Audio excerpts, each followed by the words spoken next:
Who is the best duos going into globals? Whether people predict it or not, I can feel in my chest, this is gonna be one I'm gonna win. I'm feeling very confident, and I think I have one of the best chances of winning. In Copenhagen, if I get top 3, it won't satisfy me. I just want to win. That's the main goal. I'm going to be taking it very serious, and I think I'm going to win. We want to prove that we're not afraid and we're here to win. There is 100% pressure. Both me and Venom know when it's grand finals time, the only thing both of us care is to win. Pressure hasn't phased me for years. You need to be making sure that you're getting the most points that you can. That one game can just drop you off the leaderboard. My biggest strength is definitely my clutch factor.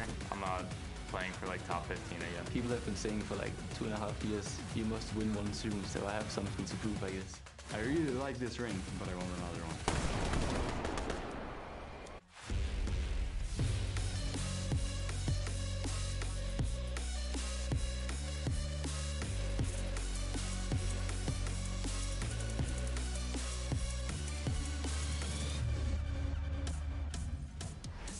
What's going on, Fortnite fam? Welcome to the Last Chance Major. This is it.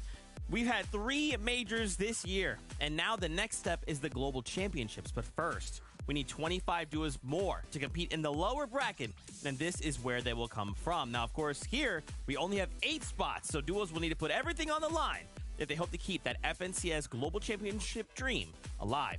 Now, of course, here we have 2 fantastic analysts. It's SBG and Vivid, who will be talking us through everything we're seeing here in the Last Chance Major. Gentlemen, welcome to the broadcast.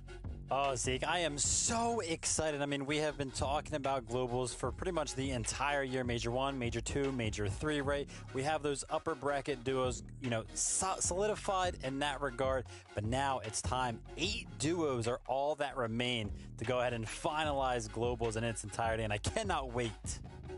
Oh, I can't wait either. There's some big names playing today, and this is the track straight to globals. Although you're playing from that lower bracket, it's still super exciting to see which teams are going to make it there, because just give a team a chance, and I bet that they're going to do really, really well.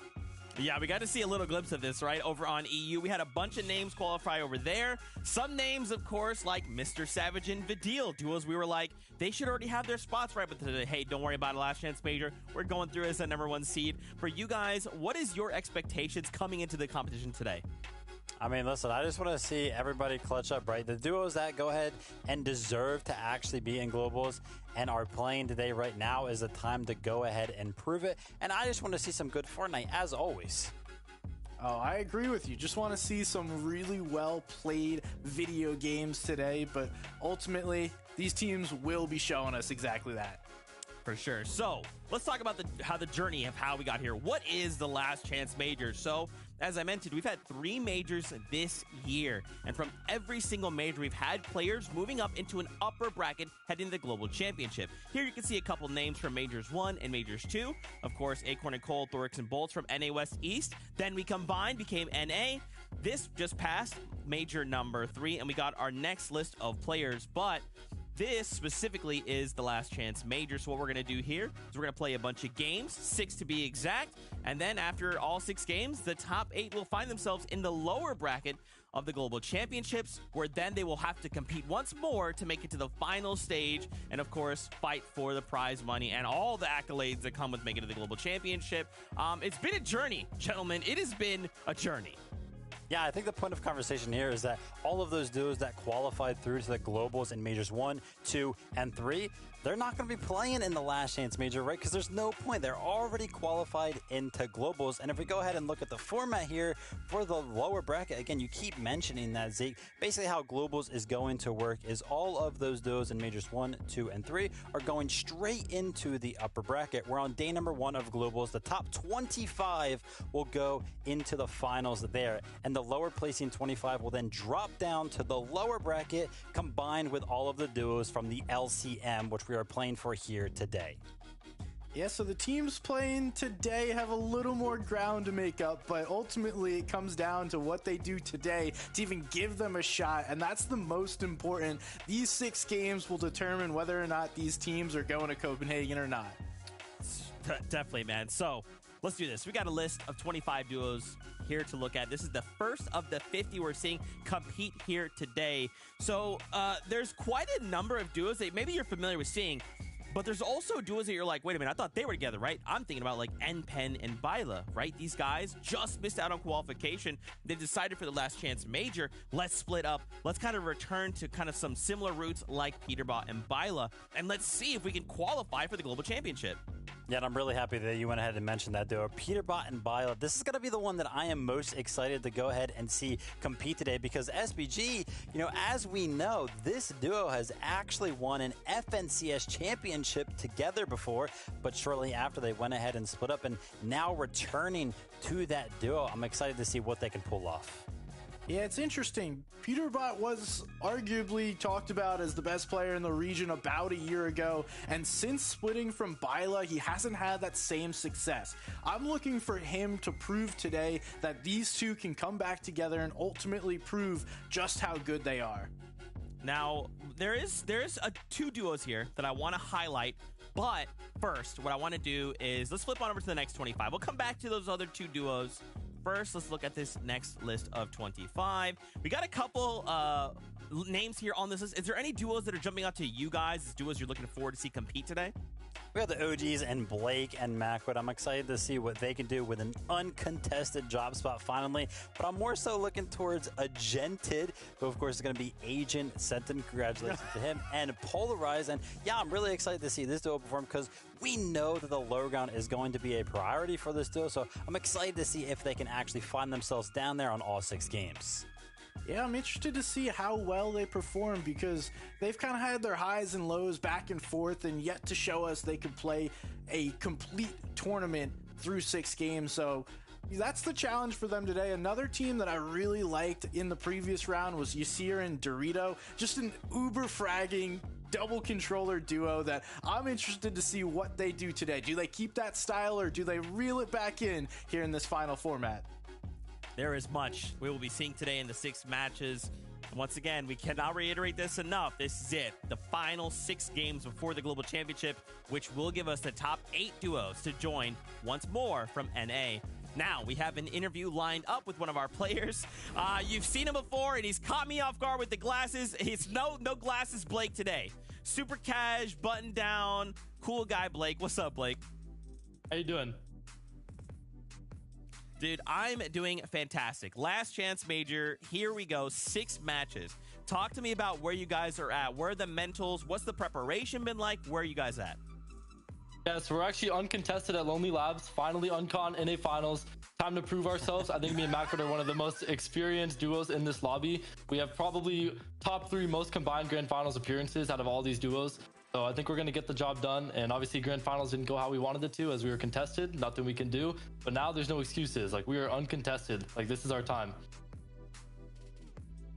Yeah, of course, you guys are very, very used to playing those grand finals type of lobbies, but this kind of lobby, right, since we have a bunch of those duos already qualified to global championships, a lot of the top teams aren't going to be present in the lobby today. Are you guys kind of factoring that into how you're going to play?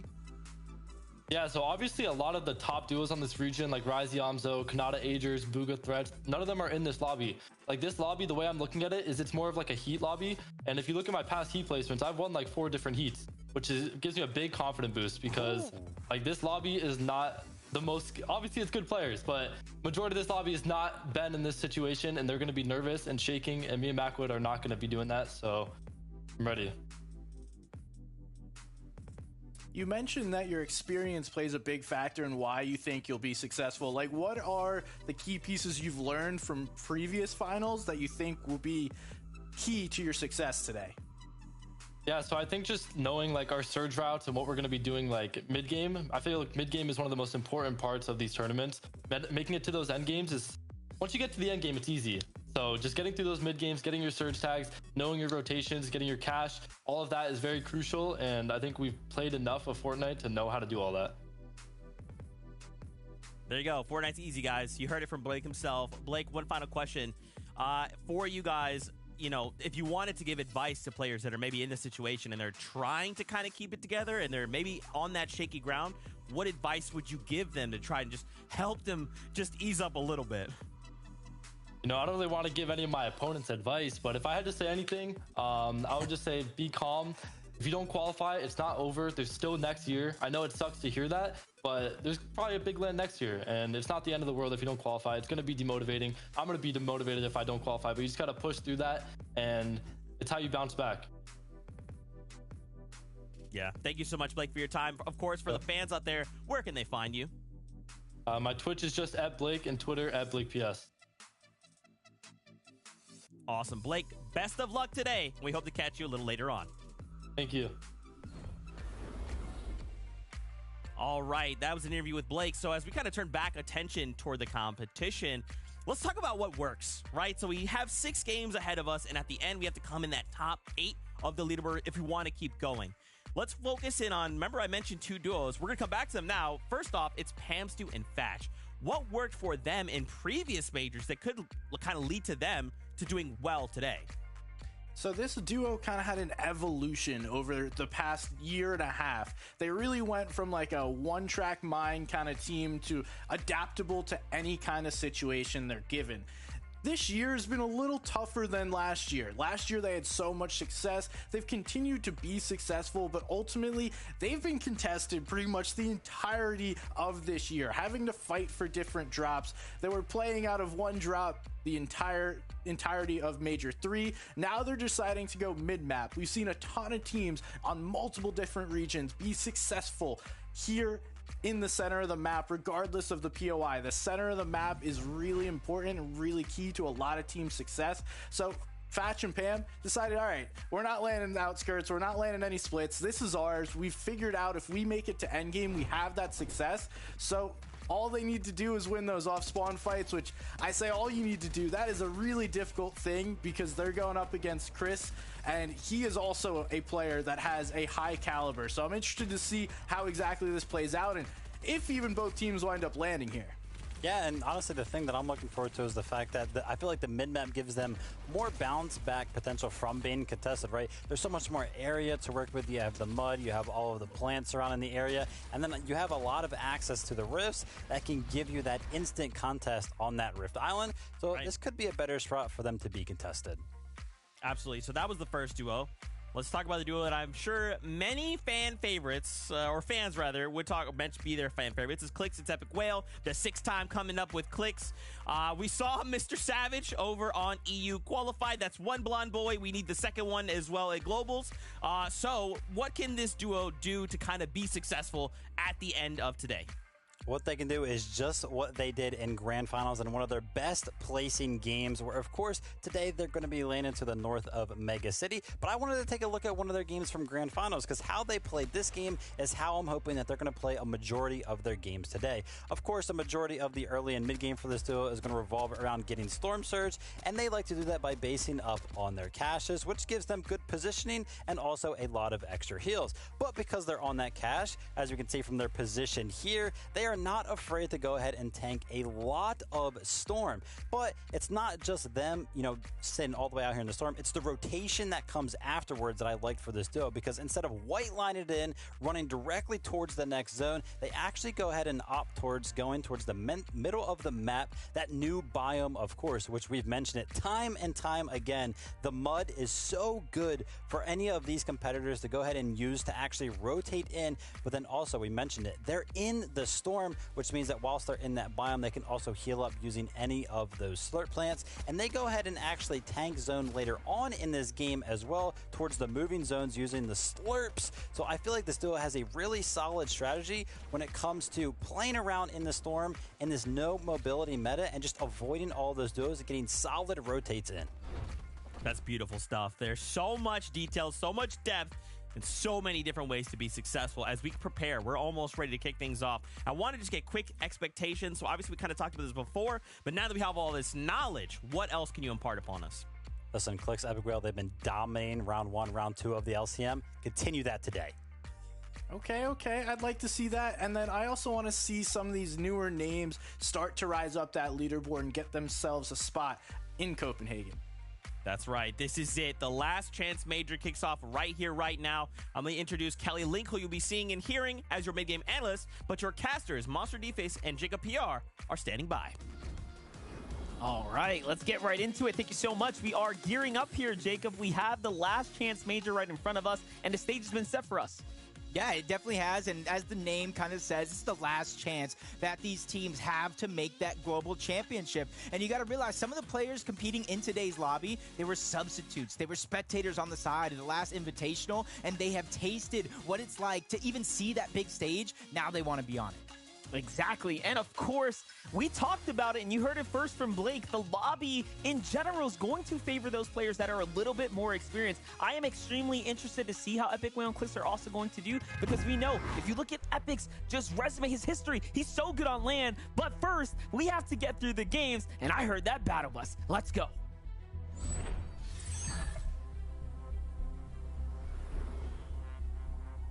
This is it. This is the start of a marathon of a day for teams. It's only 6 games, Monster, but I guarantee you it's going to feel like even more. Yeah, it will. I mean, this is going to be, if anything, time slowing down for the players, right? For us, it's going to fly by. We always have a really good time, and we start it, and the next thing you know, it's all over. But for the players, you're really living in the moment. If you get eliminated early, you got to sit on that timer until the next battle is pretty much ready to go ahead and launch. But first, let's go ahead and start jumping around the early game, and especially the southern part of the map that is going to be highly contested, the fields here. We know that before this is Pamstone and Fatch's drop spot, they are going to mix it up now as we're going to start leaning into this early game. But I think there's a chance that they are going to be recontested at even some of their newer drop spots. But here we have it. Looks like Broke and Tyler here are going for an early fight. Yeah, this is exactly where this team was landing in week 3. They were one that was contesting Pamstu and Fatch, and then another team that was landing over on this side of the map. So things are already changing up just like the duos. Broken and Tyler, they're not straying away from any early game fights either. You see, they already have 1 elimination to their name. Even though it's not much, it's definitely something that's going to fuel them, because now they have Storm Surge in their back pocket. Just talk about Fatch for a second there. In the feed, he did find Nut early on, so it does seem like Fatch and Pam still already getting into their contested battles. As we jump over to Narwhal and K. Bergsky, who are also here contested just north of the map, but they're going to get a couple tags here. Of course, we already know that getting these early tags are absolutely crucial to the drop. You don't usually want a team to land here and steal some of your early game loot, but I mean, all in all, you still have your game in front of you. There's nothing to complain about. Yeah, it's one of those things that you just have to kind of play it out at the end of the day, whether you're contested or not. That team disengaging, there's a little maze over on that side of the map. There is loot underneath for them to grab, but rotating is going to be hard. But Agent, 7, and Polarized landing at the racetrack, and that's one thing that we're seeing coming into today. Drop spots that were normally contested, drop spots that were taken by some of the big superstars on the region have now been left open because they already have their global championship spot, which makes it easier for some of these teams to kind of come in and creep on these POIs. Absolutely. Now we get to tune in with Clix here, who's over at the Mega City. This is a great drop spot, of course, to play off of. We've seen Clix and Epic Whale play this drop in the past and have some success with it, especially as it pertains to some of that early game surge, but it does ultimately end up how soon can you get to the rooftops. And usually you see the experienced duos split the looting routes, right? You'll get one of their super early, like if you ever, watch any of the Pollo and Sphinx gameplay, one is always on watch for tags. It's not what we're seeing right now from Clix and Epic Whale, so we're going to be paying attention to that surge. But let's get into this fight here, Jacob. We have Aviv and Larson seemingly kicking things off with the Brutal Bastion. Yeah, already a monster shot on Aviv. This is the team SBG was talking about. You see her and Dorito. They're so aggressive. They don't want to split loot. They want to take it for themselves, and already being attacked, trying to get into the box, have his opponents on the run, and there goes the first knock. It's going to be a trade almost going through, but they don't even scratch the surface. Dorito and Yasir are already claiming Brutal Bastion as their own. And they do it very, very quickly. We're talking as fast as before the first zone even closes. So that is about the speed at which you want to clear your drop spot if you are contested. Talking about a team that found themselves contested, of course, we get to jump into Pam and Fatch. You see that they are playing somewhat of a drop split here, and they got into a fight. They only walked away with a single elimination, but that was enough to at least buy them some time, right? And get to their looting routes, which already, judging by the loadout, is seeming to come together. I mean, looking at max material and a pretty great loadout. But let's get into the fight here with Quanti now. Yep, Quanti and TK already off to a start. You see they have the damage there on their opponent, Beautify, and Clux is going to be his teammate. They're just a little separated for my liking. It's a little too close for comfort, and now that's going to give Quanti the confidence in this 1v1 to continue to try to go for every single piece underneath his control, but he doesn't even know there's a layer switch coming out from Beautify. He's doing his darndest to try to reunite with Clux yet again, but there's just shots coming in from all directions, and Blake and Macwood, they're just north over towards Lonely Labs, uncontested, which gives them the freedom to kind of climb up, get some elevation, and interrupt this fight. Yet, unfortunately, there is another team just lurking nearby, so it's not going to be easy for them to conclude their fight. And even shots coming in from the north, so you have to assume that they have absolutely been spotted out here. Falcon and You're Easy, and now everything's going to start to slow down, so if You're Easy wants a piece of this action here, they are going to have to force their hand. Otherwise, we're just going to be losing time on the clock here. Wow. They do try to force something, but the tag comes in, Jacob. I imagine that was a mammoth shot or something, some sort of haymaker already. And this is a blessing in disguise. Quanti and TK are now trying to disengage. They got their early game damage onto Beautify, and now they're feeling the safety to try to rotate on out, finish looting up, because you got to imagine an early game skirmish like this doesn't give you a lot of time to get the materials and get the resources you need. I really like how You're Easy didn't jump there. Beautify was absolutely ready for the same kind of movement, pre-aiming his reticule there. He would have otherwise got some early tags, but, you know, the small things end up making the difference sometimes. D-Roller, N-Pen, that duo that split apart here for the first time in quite some time. We find D-Roller and N-Pen looking to compete back with one another. They have the Kenjutsu crossing here, another one of those powerful drops that we know can either be split or, of course, played for in full. Ultimately, there is more than enough loot there, but of course, it comes down to whether or not you can find fights early on. Here's a fight that's being dragged out now between Pump and Degen as they've tried to make their way to the safe zone. Yep. It's a team that switched up their drop spot themselves, maybe not teammates from Shatter Slabs over on the other side. Of course, the rotation also pulling him in towards the eastern side of the map. You can kind of see the edge of the zone there, just below Frenzy Fields, which means a lot of these teams that landed towards the outskirts on the southwestern portion of the overall lobby is going to have to not only think about their surge plan, but how they're not going to get stuck on that congested side of the zone. It's very, very early, so there's definitely plenty of time as long as they make it a focal point. We will watch how it all plays out here shortly. At the end of the day, you have to hit those tags, Pump, or you're going to be falling behind here. So no trades, no gain, as I like to say. And look at this. They're going to start digging into the very little bits of heals that they have picked up in their early routes. So I'd call that an early look at shambles. Loadout starting to come together. But for Bacon and Jeff, this is what exactly we wanted to see a little bit early on, right? Get to these rooftops, start looking for players in the vicinity, but you can see there's really no one in sight. Yeah, they broke it down before the pregame. The analyst, SBG in particular, he was talking about some of these players that already qualified got a new profession. They're coaching some of these teams on the day. Jeff and Bacon are actually being coached by your FNCS champion, Kanata, and that's going to give them a lot of confidence going into this game. But one thing I also noticed in that mini-map, there was one team missing out of Mega City. That was Clicks. That was Epicwell. So already they're putting their change of plan to the test here on the day, just trying to get out of Mega City, because that was one of the biggest things that kind of haunted them, was their lack of Storm Surge. That left them hunting for it later on in the game. But from one superstar team to another team that I think probably has it on lock, Peterbot and Byla, former FNCS champions. And if you look at that championship run, they had dominated day one. They kept up pace for day two to take it overall. If they could somehow mimic that here, they will get themselves a spot. It's not going to be easy, as it's not going to be easy for Macwood and Blake, but according to them, they feel like, hey, look, the advantage is in our court. We have been here before. We have the experience over the bulk of the duos, and quite honestly, they're not afraid of not a single team. Blake and Macwood didn't single out anyone. They're just like, hey, look, everyone here is bottom tier compared to us. We feel good about this, and I like that level of confidence. They had that same confidence, though, let's not forget, at the Major 3 just a couple weekends ago, so we'll have to watch how it all plays out. This time they are completely uncontested, so their problem was, of course, earning placement points. The few times they did make it past the drop, they played pretty well, but Here we have Clicks and Epic Whale. That same problem of the Mega City being somewhat lackluster, if you will, right? You get some loot from there, but you don't really get into any fights. So they're going to have to play very aggressive now. Yeah, look at them being proactive as well. Instead of just camping in the box, trying to wait for that loot cache, they just quickly box it up. They go ahead and capture it. But while it's taking the time, they leave because they know they have to deal with Surge. There's no point in being stagnant at any stage of the game. And so they're just trying to prepare. They're trying to be proactive. This is only game number 1. And a lot of these players know it's going to get harder as the day progresses, including Trashy and Clarity. This is what they're doing here. They're getting their loot cache, and they're sitting by this Rift statue. That way, if they got to rotate on out, they got a free rotation. If they want to contest that Rift Island, that is going to be a huge tool in their toolbox.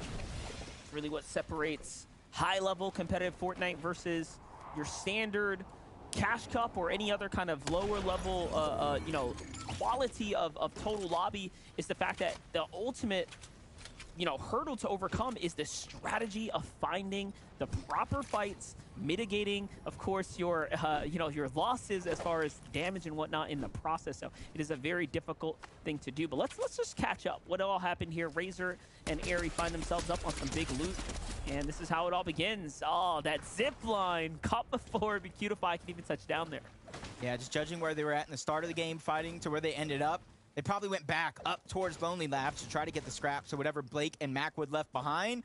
But similar teams are going to do that same thing, and that's exactly how he got caught out on that rotation. Luckily for him, that there's 5 other games to make up for it. And we have seen some teams on EU qualify without having 1 or even 2 good games. It's about how you play the rest of the day out.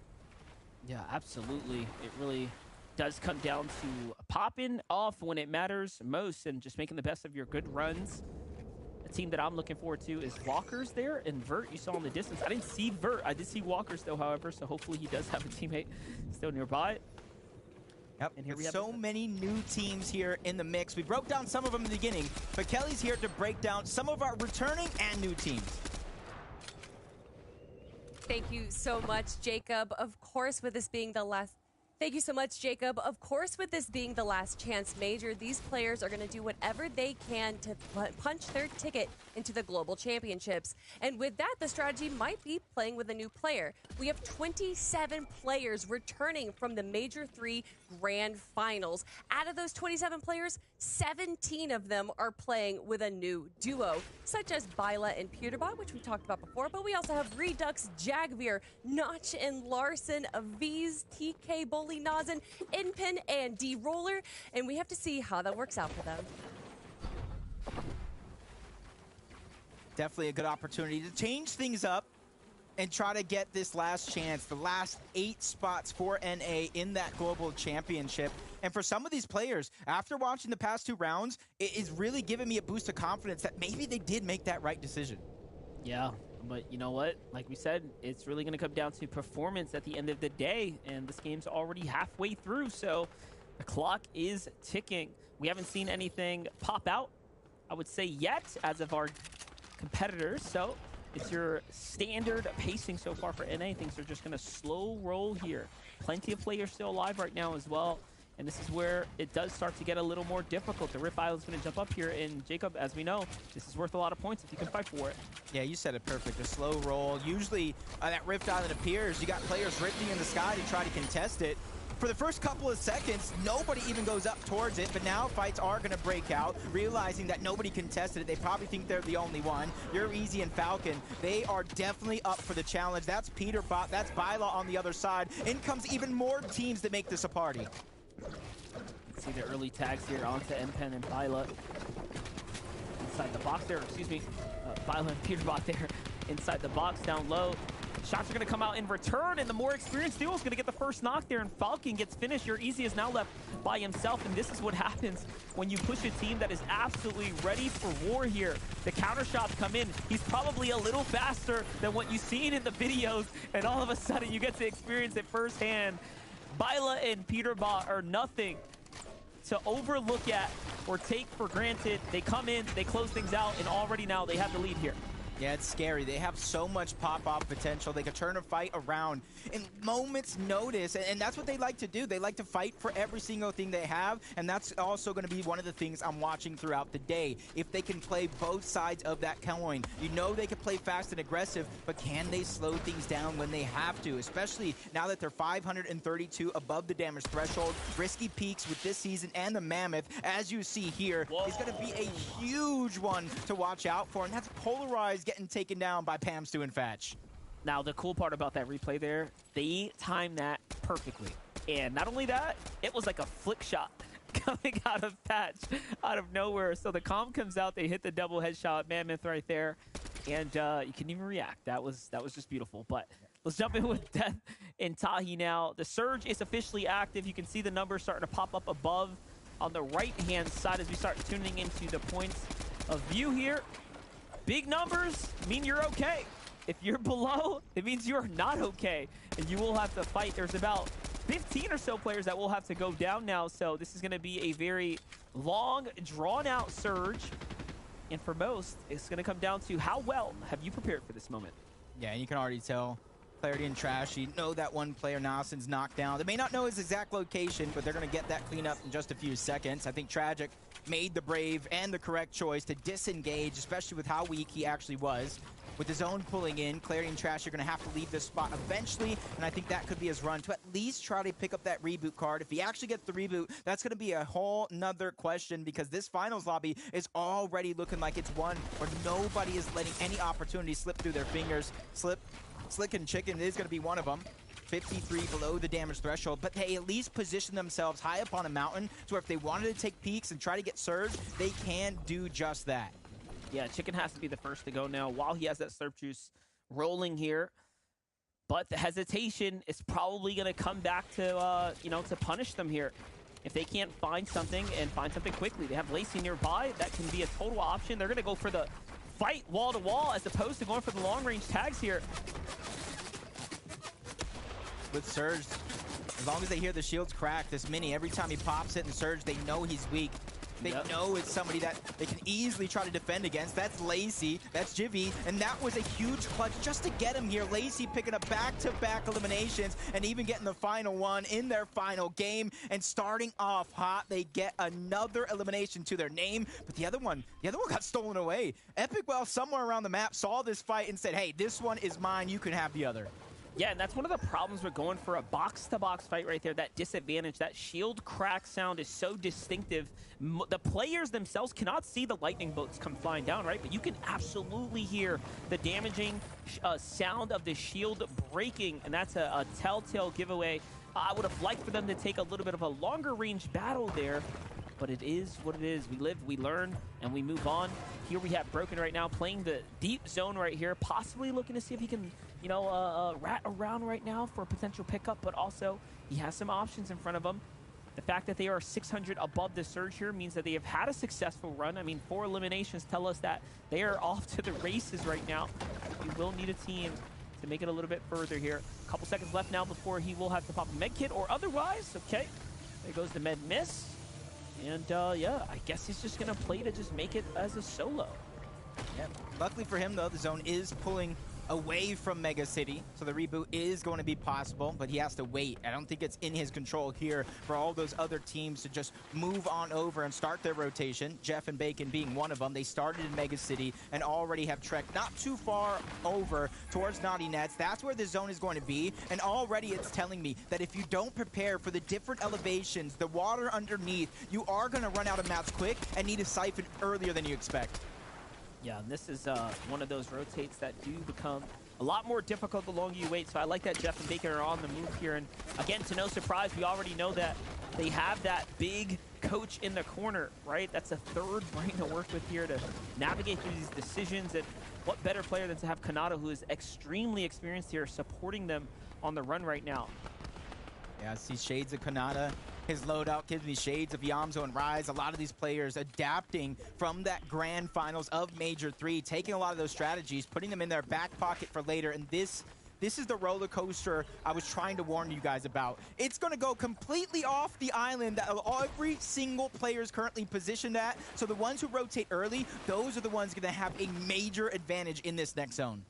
About the Fortnite lords open up the spell book and they're like, okay, where can we place this zone? Yeah, let's just choose a place with no one on it.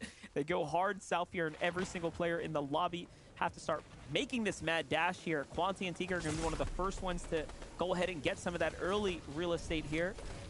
Hopefully, they do end up building a big old base, making other players' lives a little harder. But you see, Ricardi, Patek, they want to take an early fight. Quick, like a bolt of lightning. Striking through, cleaning things up. That was nicely done. Yeah, even with Surge turning off, that was Tavern who got caught out of position. Lawrence is right underneath.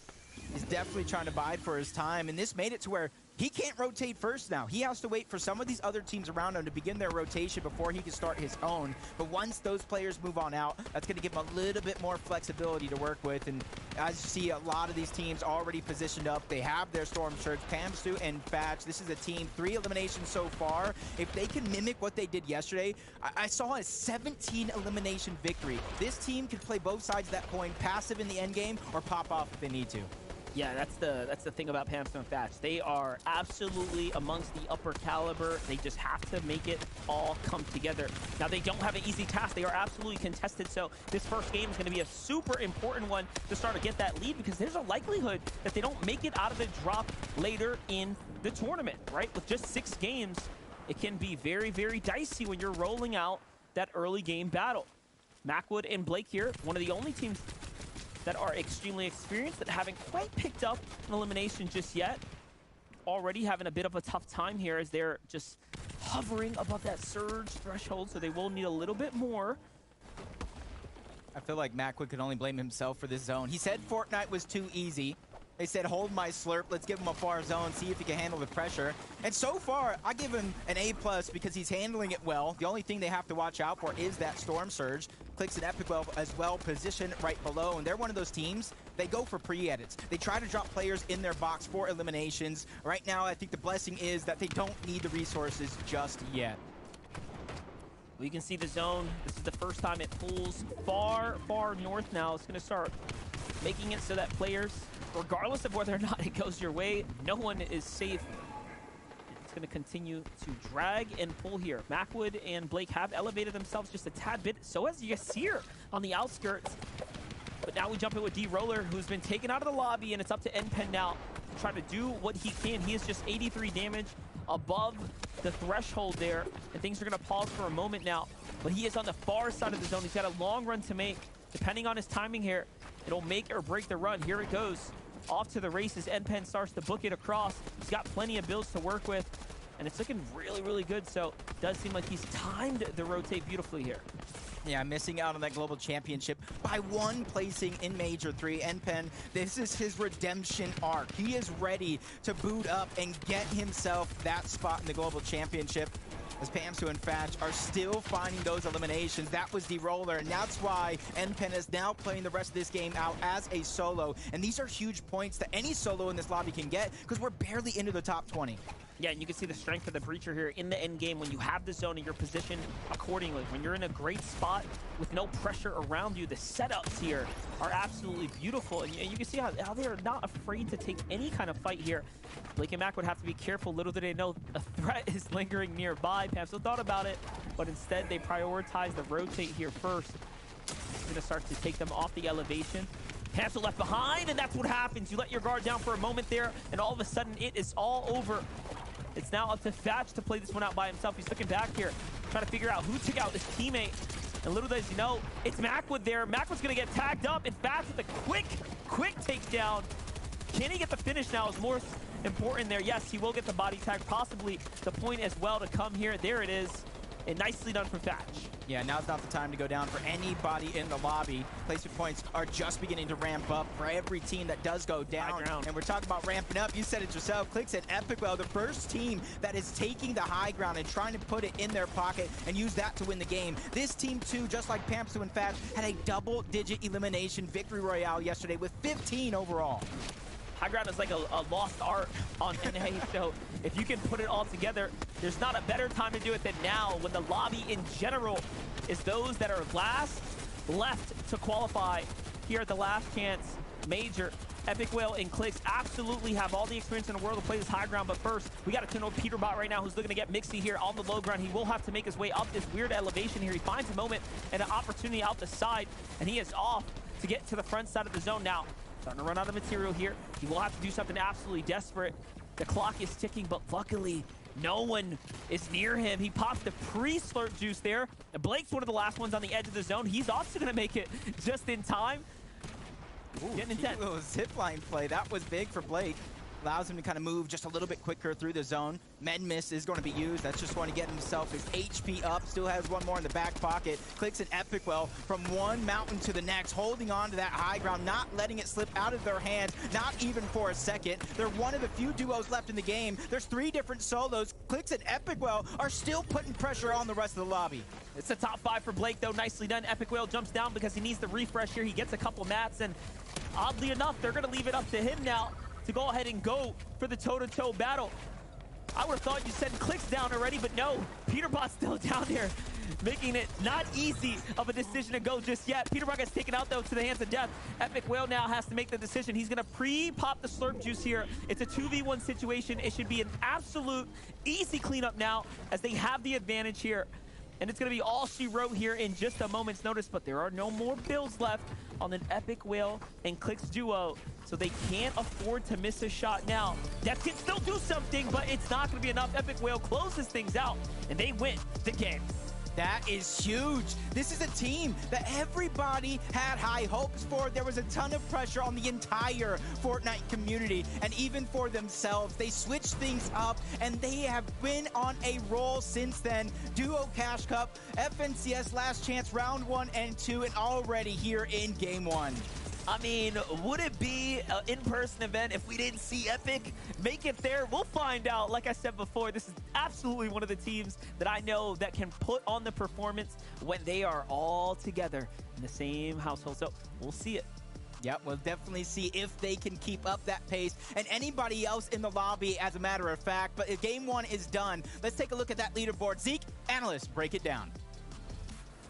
Here we have it. Clicks deciding game number 1. Global Championships. I got my eyes on you. High ground and the victory royale. Vivid, this is a strong start. Wow, I mean, listen, this is looking good already. I like the fact that we have a strategy set forth already by Clicks and Epic Well, letting it be known that high ground is what they're going to be going for throughout the entire day. And I got to give a shout out to those zones, though, right? Because it's almost like we were playing trios. It was the duo of Clicks and Epic Whale, and then I feel like they had a third teammate there, the terrain, right? Because as they're on the higher ground, the zone was just pulling up the mountain, making it so insufferable for all of the other players out on the low ground to kind of have any chance. But nonetheless, Epic Whale and Clicks played it to perfection. And you love to see these big-time players step up when it's required. Game number 1, setting the tone early. We are here, we mean business, and we're ready to take home one of these qualification spots. You know, it definitely feeds into their confidence as we continue to move through the rest of the day. Now they know in their brains that it is possible to win games, and not only can they win games, but almost kind of control a lobby as we move through these endgame zones.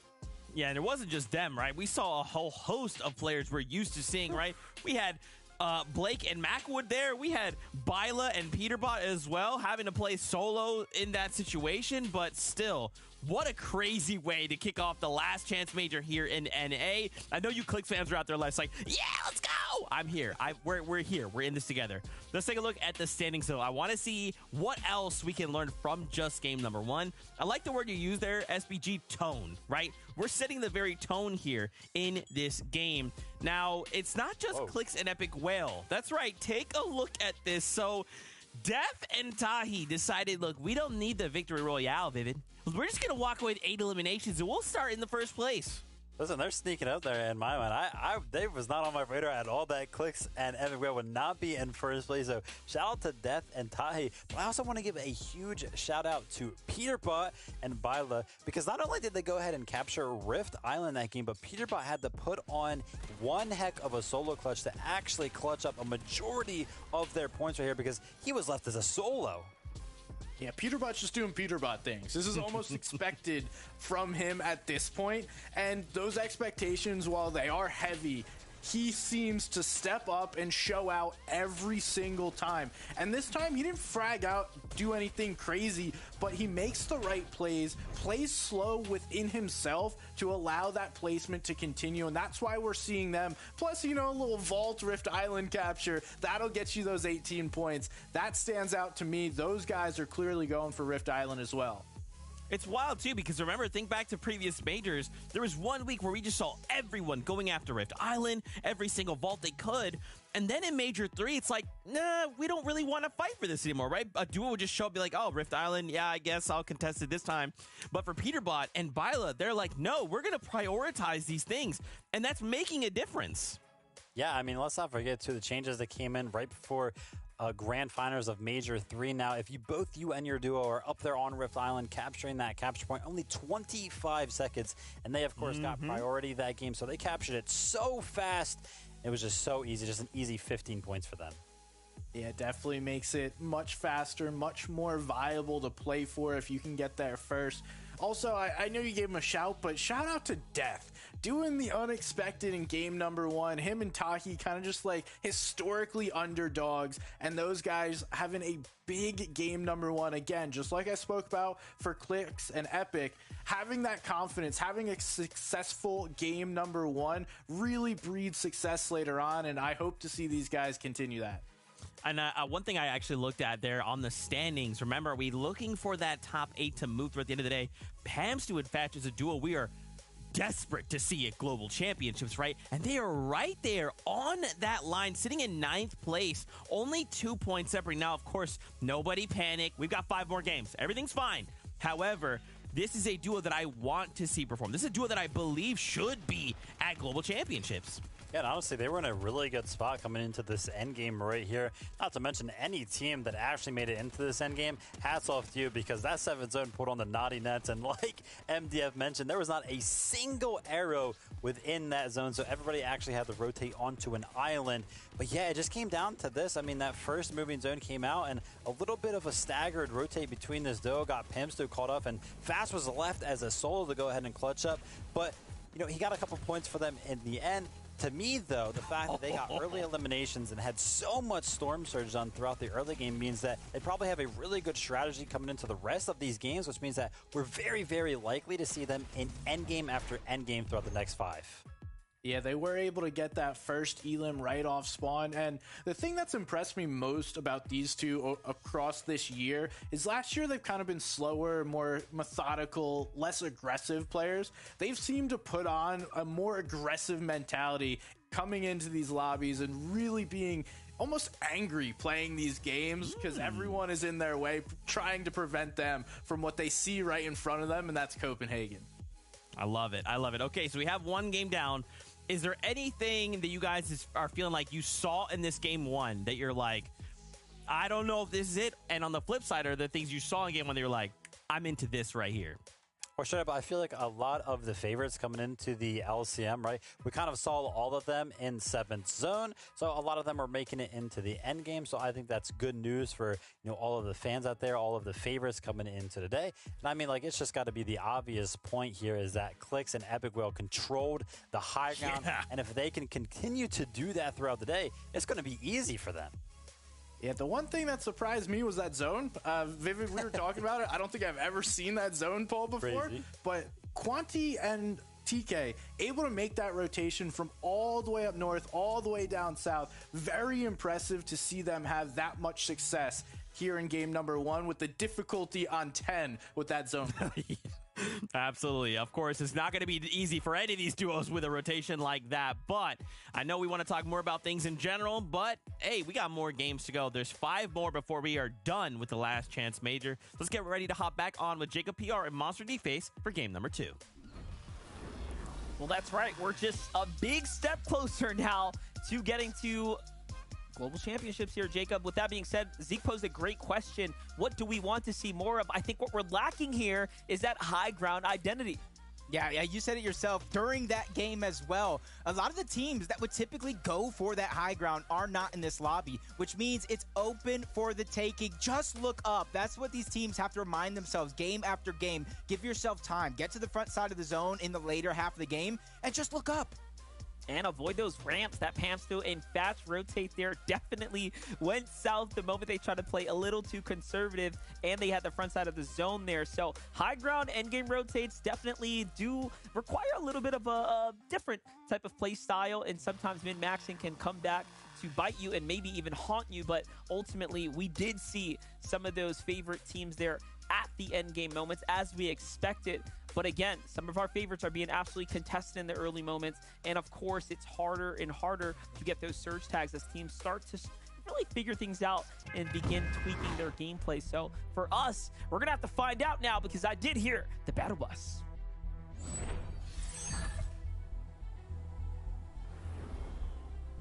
I hope now that this is game 2, that the nerves have been shaking out from a lot of these players. And you know, I'm the glass half full type of guy, Monster. The zone pull that drastic in the early game number 1 should mentally prepare a lot of these teams for the possibility of that happening again and again and again, or even more times throughout the day, because some teams, they land on the outskirts, and that just ups the probability of them having to trek across the map on a journey for first place. It truly doesn't get much more difficult than that. So I do think we've seen the worst of it, but just have to find out here. Again, this is game number 2 of the last chance major, the last opportunity now for teams to start punching their tickets to Copenhagen here for the Global Championship. Our competitors have been competing all year long through major after major, different season to different season for these opportunities here. So this is a big, big deal here to make it to the in-person event. But hold up now. Big fights here, and a much different narrative starting to unfold, and this is what we talk about. It's not just a coin flip, it's a dice roll. Depending on what and how your early game plays out, I mean, just like that, everything can come to an end. In fact, that's just an interesting strategy right out of the gates, because we saw Jelly and Clixie almost uncontested in that last game. And that's Pump just trying to switch up the strategy. And I feel like we're going to see that more and more as the day progresses, because if you find yourself at the bottom of the leaderboard, maybe 30th, 40th place, you might have no choice but to leave yourself in game 6 with a pop-off performance, 10 eliminations, victory royale. You might be forced to go for that Rift Island a lot sooner than you would expect. So a lot of these teams, you're going to have to prepare for almost anything to happen from the start of the game all the way to the finish. One thing we did see was that Rift Island play a huge point bonus for Peterbot and Vila, who secured it. And look at that, it chucks them all the way up to 86. Without that security, they would have been down around 5th place. So playing for the Rift Island when there's only 6 games is, I believe, absolutely worth putting all of your marbles into the basket for. And we'll see if they continue to make that as a part of their strategy, or if it just worked out, right? Sometimes things just work out and the Rift Island spawns near you. Yep. You see that the Tahi are just 1 of 2 duos competing with a top 10 finish in the grand finals this chapter. Just unfortunate that it just didn't really mean too much in those finals where they did place the top 8. It wasn't the grand finals of Major 3 to where they got their spot, but at least they gave themselves the blueprint. Just like Quanti and TK, the blueprint is what matters. You know that you're on the right track. And another early game fight coming out from Pamstu and Fatch. I felt like that was a huge part of their success, not having to worry about Surge. And it is going to be on Reliana and Nut again. The revive is going to go through, but his back is up against the wall. They need to be able to try to find this rift, and it's not going to give them enough time. Pamstu and Fatch have started the day hungry, and they're on a terror. I mean, SBG said it best. They're playing with that different level of anger, that spark under their feet right now, and you can see that it is absolutely coming to life for them. The fact that they even hunted Nut and Unreal Leon the down is a statement in its own, because they had all the space in the world, but now they have to be careful. There's another team lurking nearby, and that little advantage of HP Fatch picked up there for the 2 elims is now gone. It's almost scary, though, because a team that's known for playing passive, playing for the end game, now popping off in the early portions. It just goes to show that this means so much to so many players that you might be forced to switch up your playstyle. Works out for some, might not be for others, but for them, they are definitely on that right track. As Dashed and Badger, they find Blizzard separated on the outskirts away from his teammate. You see him in the minimap. He's trying to close the distance. Blizzard needs to be able to buy him time. Dashed and Badger are doing a good job of putting the pressure on, but it's the damage. It's Blizzard. Him able to slip through these builds and stay alive is what's given Ducky enough time for him to reunite in the same box on that low ground. That's right, and we're going to see a lot of new faces here. Let's see if there are any of the new young and up-and-comers that have what it takes here to punch their way through the last chance major and get their ticket to the Global Championship. Ronaldo, Dashed and company, playing it nice and easy. Textbook here, backing off, going for high ground, content with a little bit of an advantage that they got. And you can see that it's not really worth losing all of the rest of their ammunition for. They do have, of course, a longer game to come. So there you have it. Just unfortunate. Ejin playing as a solo, tried to return, get Pump's card back. And while he was doing that, trying to get away from Clixie and Jelly, well, a third-party shot did come in, which kind of took down a lot of his shields, a lot of his HP, kind of left him defenseless, and that's a huge opportunity. Jelly and Clixie, they actually did get a victory on the day yesterday, so again, it's all about the momentum that you're able to carry over from one day to the next.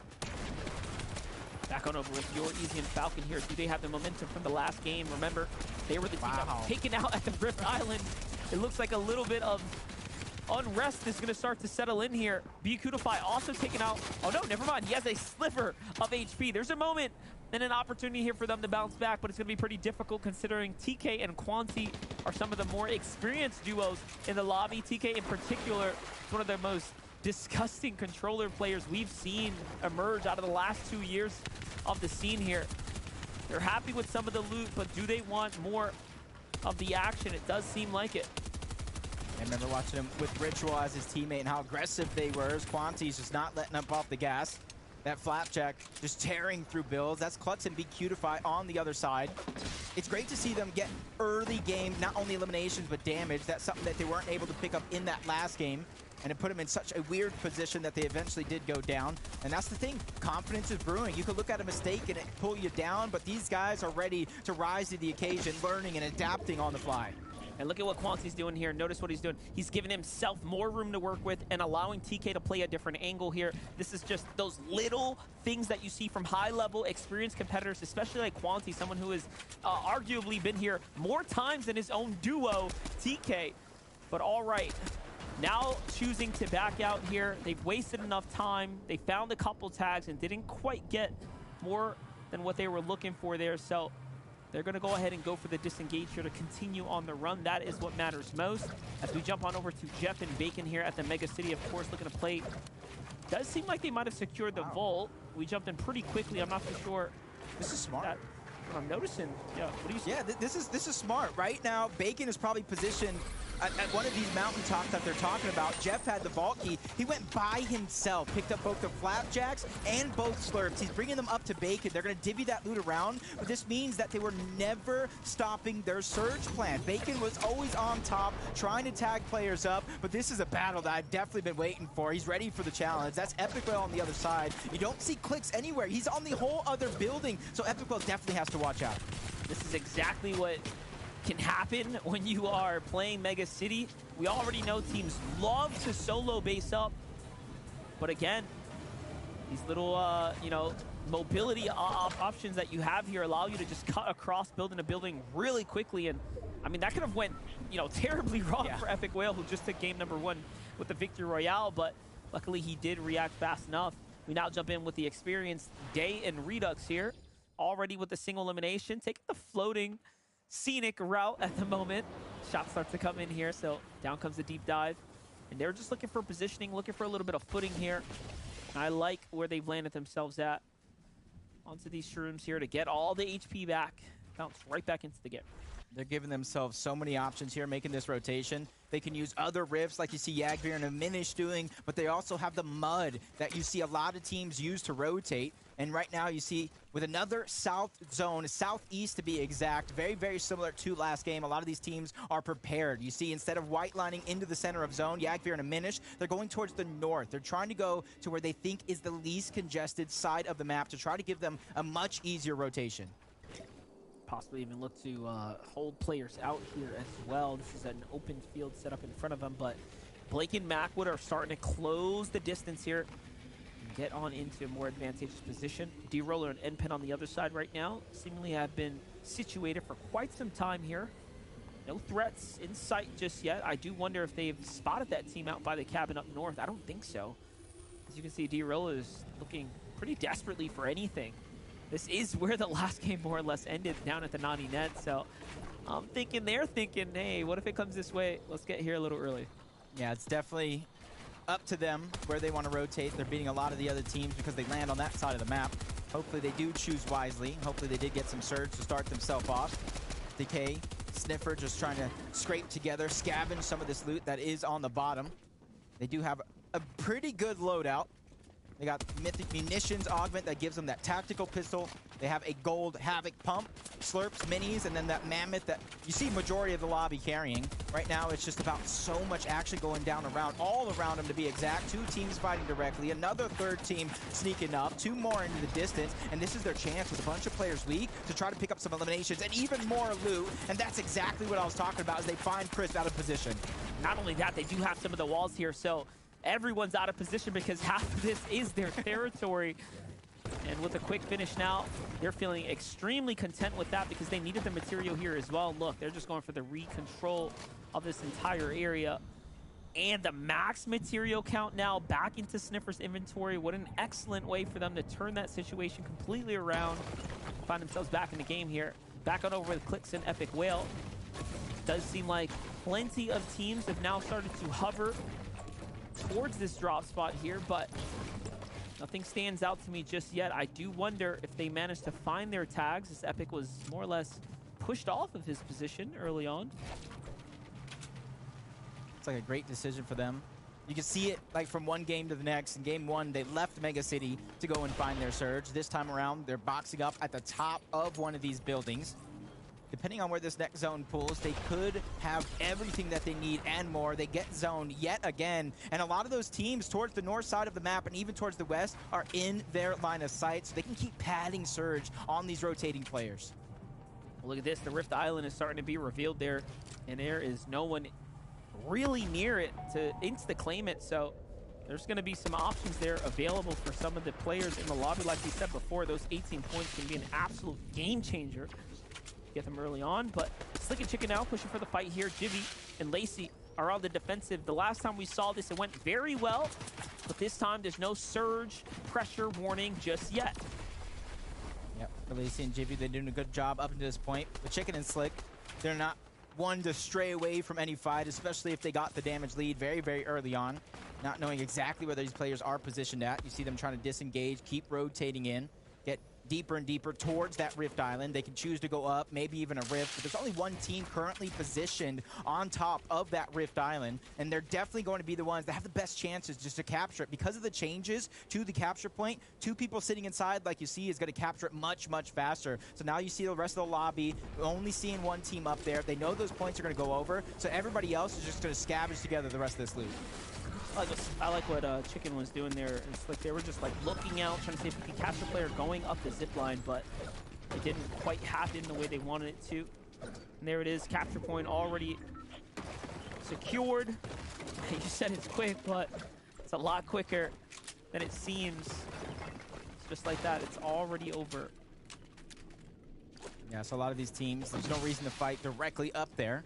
What you typically see now that the point is captured, you see NPen, D-Roller, they're just re-farming, regathering those materials, and a lot of teams like to position on top of that Rift Island as well. It's a huge amount of elevation, but it's the biggest thing is the storm surge that they're going to be able to gather up there, because now they're going to be able to see everybody all around them before they have to rotate themselves. So we got so much action going down around the map. I'm going to throw it over to Kelly to let us know what else is going down around the lobby.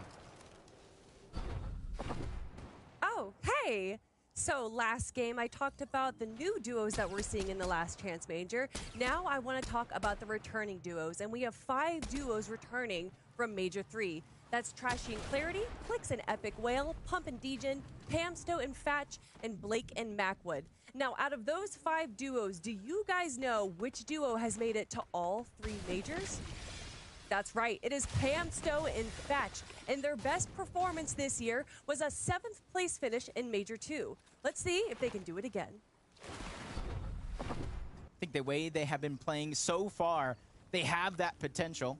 Maybe even climb higher, but 7th place, I bet you they would be fine with that because it's our top 8 teams on the day that qualify in. Whether you're 8th place or 1st place, that's still a victory in my eyes. Yeah, definitely. I mean, at the end of the day, that's really all that matters is getting through the Last Chance Major into the Global Championship.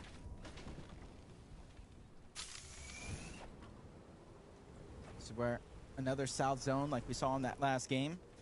That's why I said it was a little bit of a blessing. Teams got to prepare for nothing to go their way. If you can prepare for nothing to go your way when the game is a little bit smoother, you pull zone, you get early surge, that almost feels like you're playing on easy mode. And for Peterbot and Byla, because of that capture point in game 1, you said it yourself, they're able to climb up the leaderboard, and already you see them just tagging up these players as they follow right behind them. That's Justice, that's Veer, that are right in front of them, but they have to watch out. There's a team position at the top of the mountain just to their left that would make them susceptible to taking damage. That was an excellent stat about Byla and Peterbot here. Really just showcased the times they have played together. They have not fallen outside the top 5 in FNCS Grand Finals lobby. It's just one of those things, man.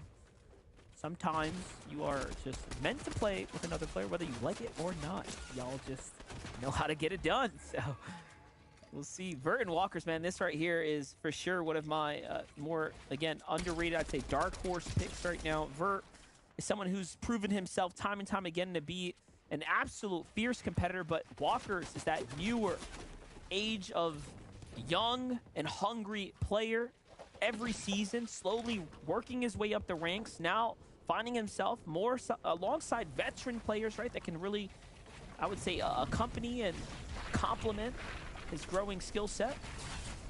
But here with Cam and Natch, a completely different conversation in store for them. This is a very much experienced duo here. They've been here before.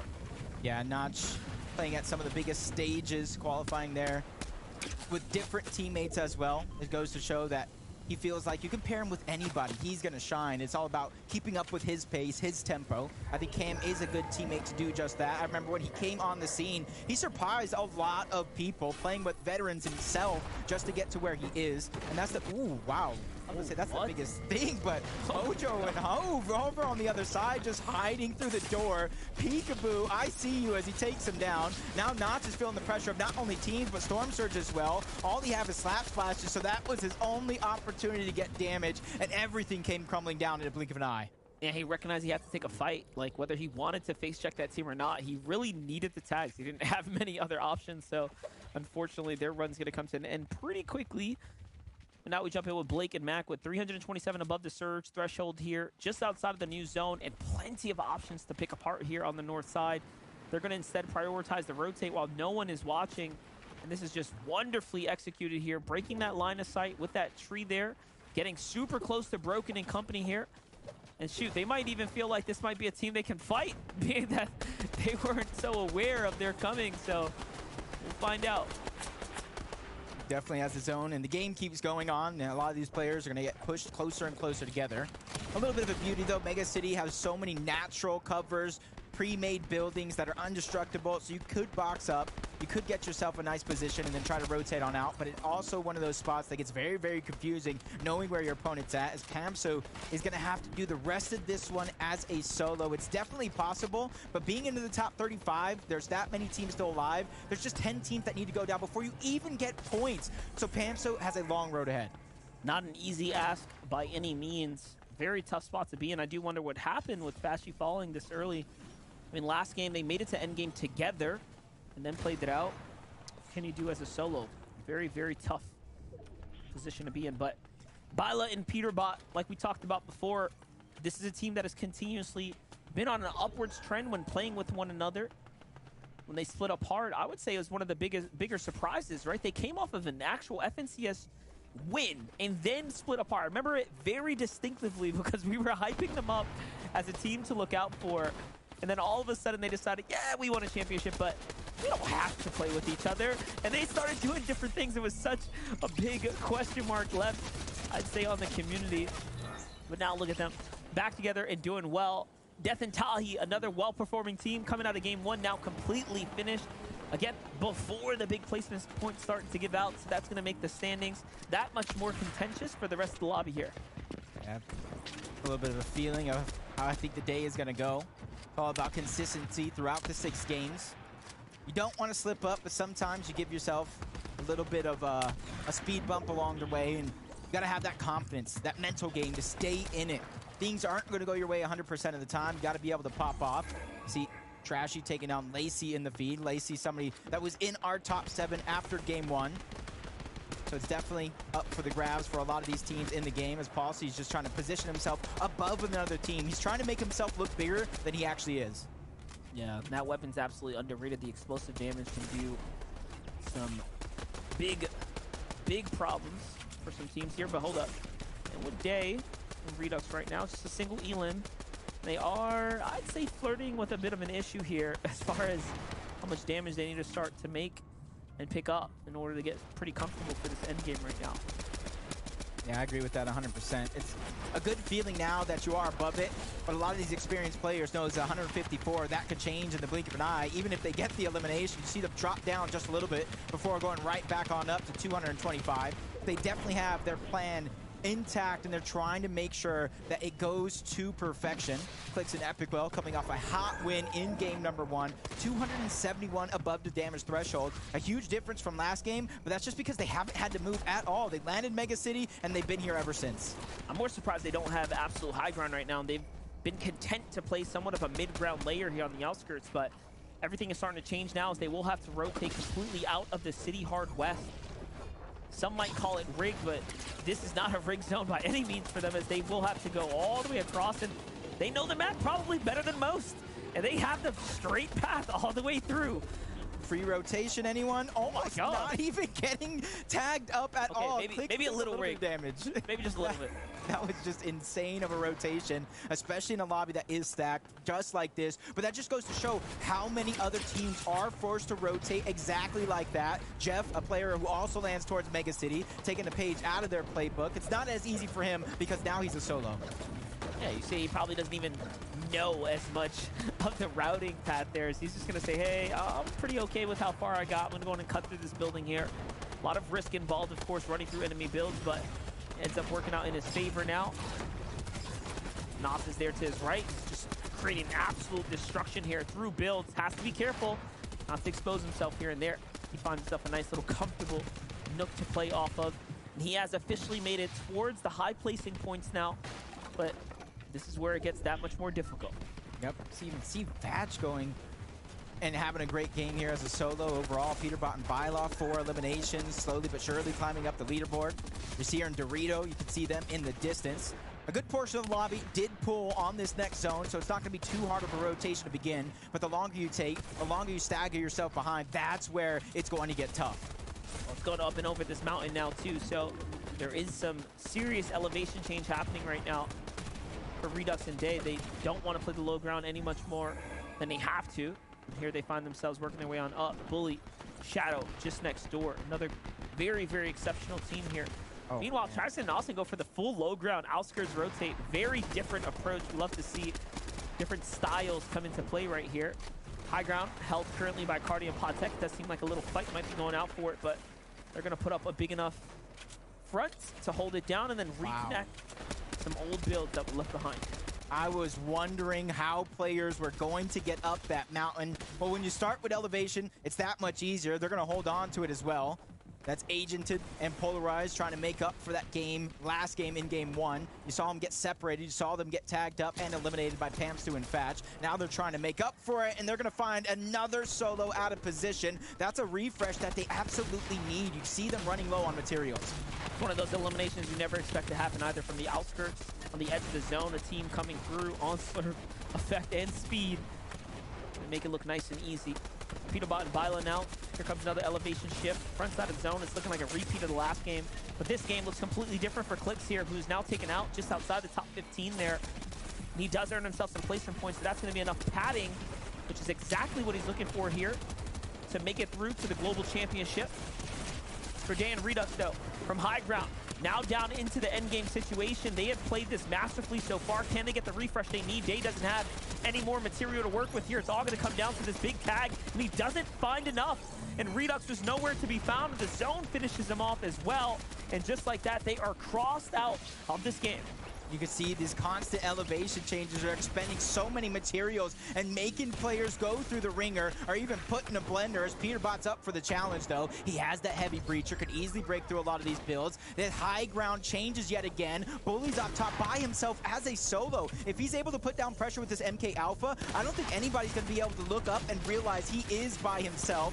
Peterbot just trying to break through. Polarized on the other side, but a huge shot to take him down and keep this game alive. Yeah, Polarized made that look nice and easy. Nasa makes it look easy as well as he just boxes up his opponent, finishes him out, and Diminish is sent back to the lobby. And now we're getting closer and closer to a top 5 situation. There it is. Chimp falls to the hands of DK. And this is it. It's a 1v1v2. There's only a single duo in this endgame here. Who's it gonna be? On high ground, we do have Bully here, but he is very low in HP. But Yasir and Dorito have a lot of help to work with. A couple of material to use as well. It's looking very, very good for them right now. But this plays a desperate one as they're going across the outskirts here. And this zone is so unforgiving. It's continuing up more elevation.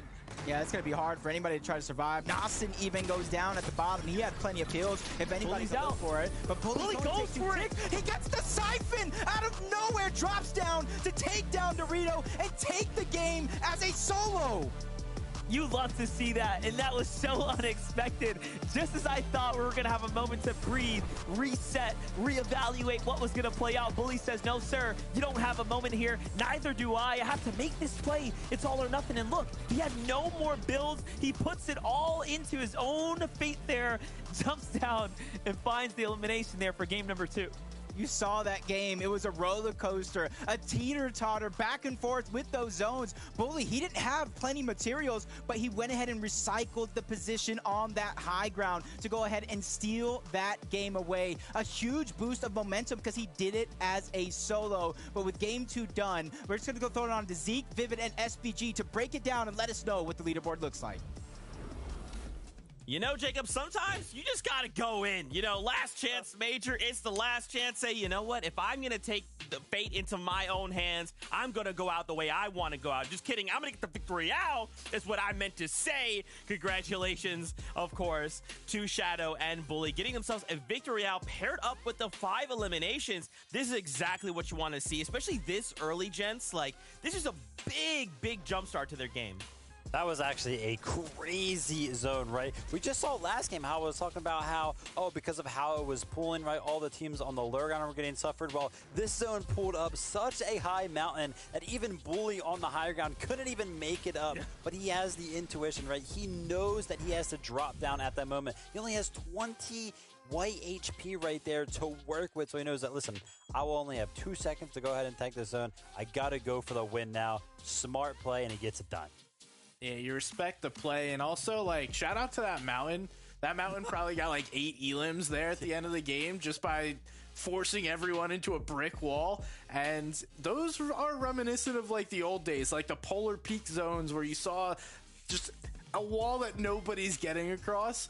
These guys, unfortunately, Bully's the one on top, but ultimately the mountain won. Old Man Mountain will always claim its toll. Let's take a look at our standings. So we have 6 games total today. We're down 2. So we have 4 more left to go before we say goodbye. Peterbot and Byla, they started that first game in first place. They say, why don't we just keep this going? Why don't we just hold down this #1 spot? 149 points, 10 eliminations as well. Guys, I mean, if they just keep this up, they are a lock for global championships. Yeah, and it's really no surprise to find them at the top of the leaderboard. I mean, after game number 1, we saw Peterbot clutch up a plethora of points with that 3rd place, and guess what? He was left to do it again this game, of course, picking up an 8th place, but more eliminations the back with 6 and 149 points after just 2 games. SBG, it's looking good for the old FNCS champions.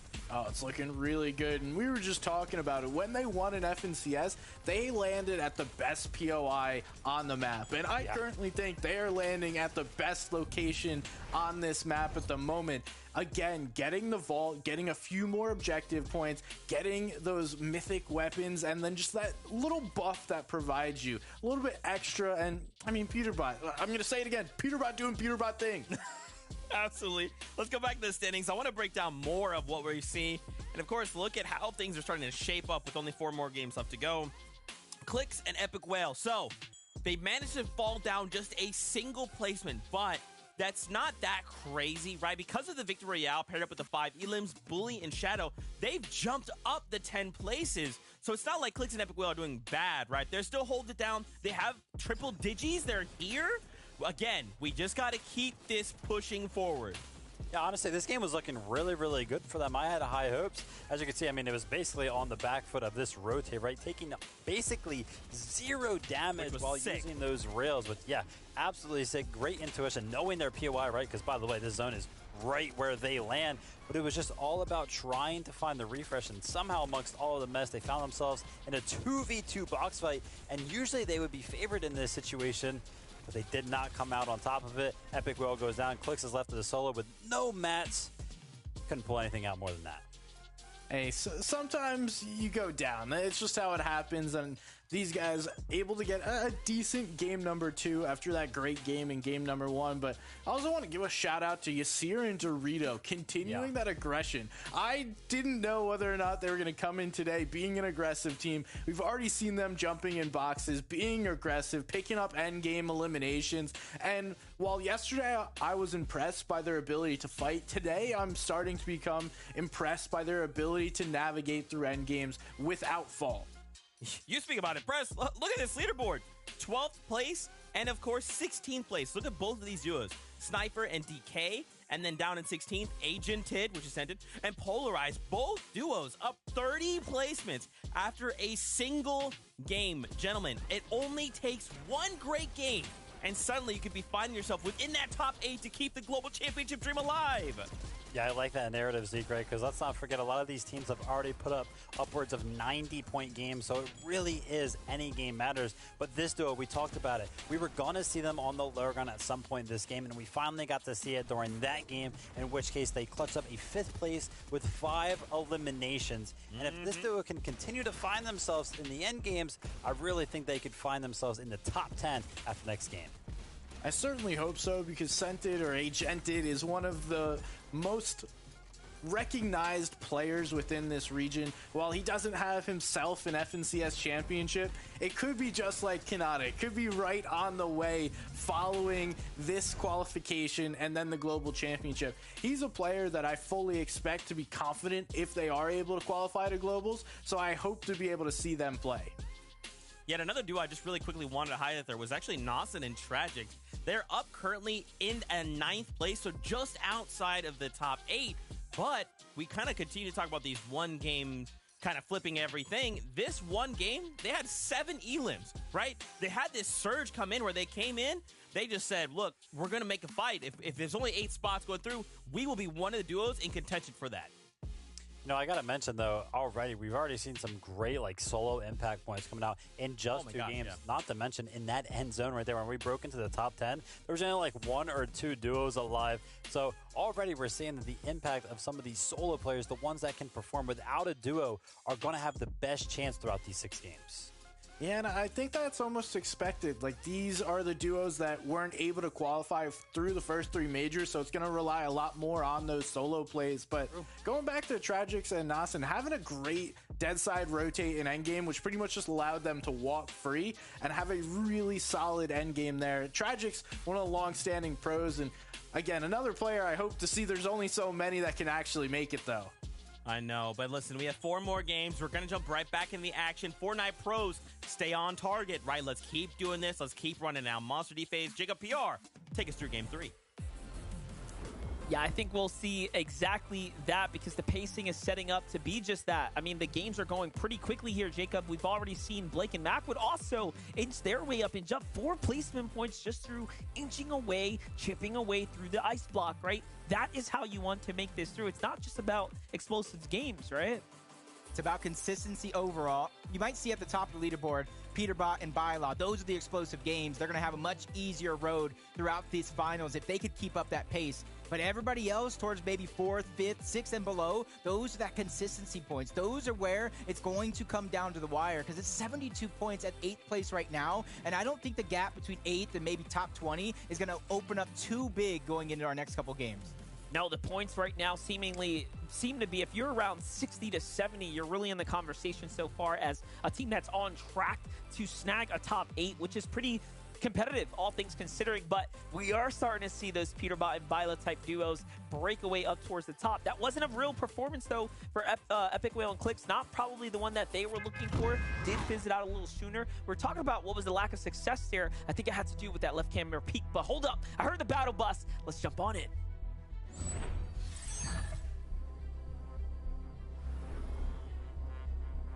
This is game 3, and another chance for these players to kind of switch things up. If you're Peterbot, Byla, maybe you don't want to switch things up. If you're Yasir Dorito, maybe you don't want to switch too many things up either. But if you're those teams that are at the bottom of the leaderboard, you don't want to wait till game 4, till game 5 to force yourself to have that pop-off game. You need to figure out how you're going to pick up some of these points and make it into the end game. Yeah, if you're struggling with even making it that far, maybe the play is go for that Rift Island. It's something that we haven't, in my opinion, see enough teams continue to commit to more aggressively, if you ask me. But we'll see as desperate times calls for desperate measures. Now jumping in with users and accept. This is very reminiscent of last weekend's Major 3, where Pamson and Batch were playing for this drop here, and they were fully contested. But it seems like accept and users have bought themselves some time, so it isn't too messy here just yet. Now we jump in with the NBA Young Month picks here. They're going to find themselves a couple eliminations, so Mr. NBA Young seems to have clutched up.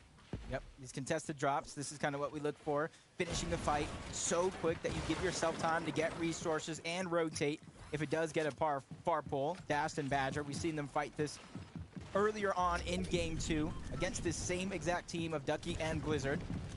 But with not the same loadout, this is going to act just a little bit different, especially with Dash a little separated. Trying to reunite with Badger. They know there's a strength in numbers. Blizzard and Ducky doing the same thing, but not only have they given themselves elevation, they have shields that only one player on the other team does.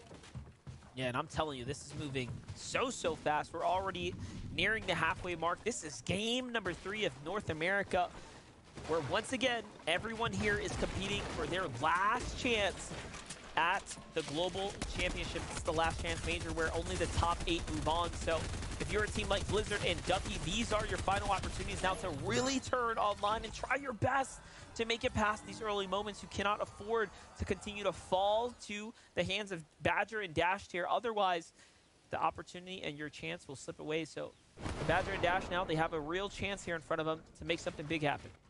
Yeah, I love the thought process going behind that. Drop on an unsuspecting player, separating from his team, but it was Dash who had the help. Him and Badger, 2 different angles, and that was a huge success. TK and Quanti already putting in work over here towards Slappy Shores, getting themselves an elimination here. But Quanti just taking the brunt of that damage. So a great bait and switch between him and TK to come out on top. But I like what we're seeing from Falcon and Your Easy. They are trying different things every single game. This time they come on over to Slappy Shores to try their hand at it. Of course, it doesn't quite work as TK and Quanti were already here, seemingly beating them to the punch.